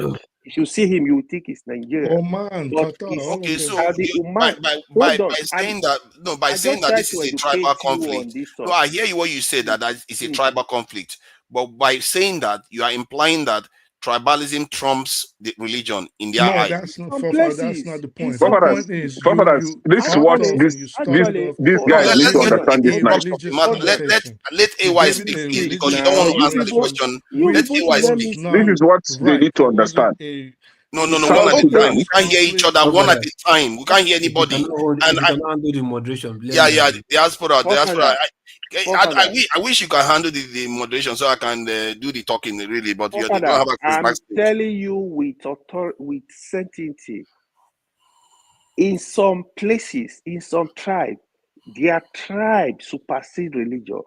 I can name the places in Nigeria for you. When you bring religion, no matter if it's Islam, Christianity, their tribe supersede any of those religions. One of such places, like in the Southwest, majority of the Southwesterner, quote me anywhere, their tribe supersede religion. it was all Yeah, of the South. but you don't see that in Nigeria, do you? They want to put religion first. No. This is what you don't know. Oh You my know, God, I, this one's I gonna made start a talking statement about before, Russia. right? A lot of us, we don't know ourselves. This is the problem we are having in Nigeria. When I was in Nigeria, I had the opportunity to That talk travel. about Southwest, it's I not had correct. opportunity It's not to correct. travel across board in Nigeria, dealing with different tribe and all over. That is when you get to understand the people. We don't know ourselves as Nigeria. That is why Ewa, we you're have a lot deviating of now. We need disagreement. to learn how to Okay, stick to the topic. yeah. Put Father's feet to the fire. He played a video. Oh, look at this one He wants to put my has feet to the to fire. stay. Now, Yeah, you got to put it to Let the me make test. an announcement, Yeah, please. Let me make you an don't have to announcement. make an announcement. I want to speak now. Yeah. Okay, let's let support the I diaspora want vote. Let me finish the now. summary. I've talking. The reason why we not blame Forefather is not known to be hateful Thank you. person, right? Good. I don't just understand. I don't know. South Sudan was No. smart enough to go their separate ways, leaving You Sudan just jumped in with from its nowhere. nonsense. Hold on. Let's hold on. I need to make an announcement. We are heading to 3 hours now, so we have to shut down the live feed from all the other channels. Let me finish. The only channel that will be on now is only 2Naija, because 3 hours is what is supposed to be on all the other channels. So if you want to carry on viewing, you need to go to this is 2Naija, because the conversation is not ended here. That is the link there. So you have to go there to carry on viewing it. We have to end on Iroko Post. We are not even supposed to be on Dr. Damages even. This is the first. The only reason why I brought it here was Tracy. Somehow, Tracy, you are supposed to know that we have been announcing it that from the first day of 2025 that we are not going to be streaming to Dr. Damages anymore. It's Tracy Iroko Post, that very TV. Handsome man. Yeah, it's Iroko Post TV So from today. let me finish. Yeah, you were saying? Tracy Jacoby, that very handsome man. Forefather. Talking now. Speak now. Okay, let me finish the point. So we are not going to be seeing this live feed. Speak now. Yes, you are the next person. You are not going to be seeing this live feed on Dr. Damages. You will be seeing it on Iroko Post TV, Njenje Media TV, 90 Minutes Africa, 2Naija, Ovu Project Freedom. That's where you're going to be seeing the live feed. So if which one is Ovu? It's Ovu. Sound like Voodoo. Which one is Ovu Project Freedom? It's electricity. Ovu. Okay. Ovu Project. Father, let me finish my point, please. Let me make the last couple. So you need to shift to 2Naija if you want to watch it now, because we're going to end it on all the other channels. No, brothers. You know what will happen right now? Yeah. Right? Let me complete 3 hours. Shut it down. Right? Then let's continue. Because I will not shut down now. Actually, Dr. Damages is going off now. I won't have it speaking right now, right? And you cut it off, so you'll be rushing me. So just cut it right now, and let's continue on 2Naija. Yeah, I've ended from Njenje Media, and I'm gonna end it on from Iroko Post. If you are watching on Iroko Post, you can see the link. You need to go there if you want to carry on watching. I'm going to end it on Iroko Post now. And tell people to subscribe to your channel.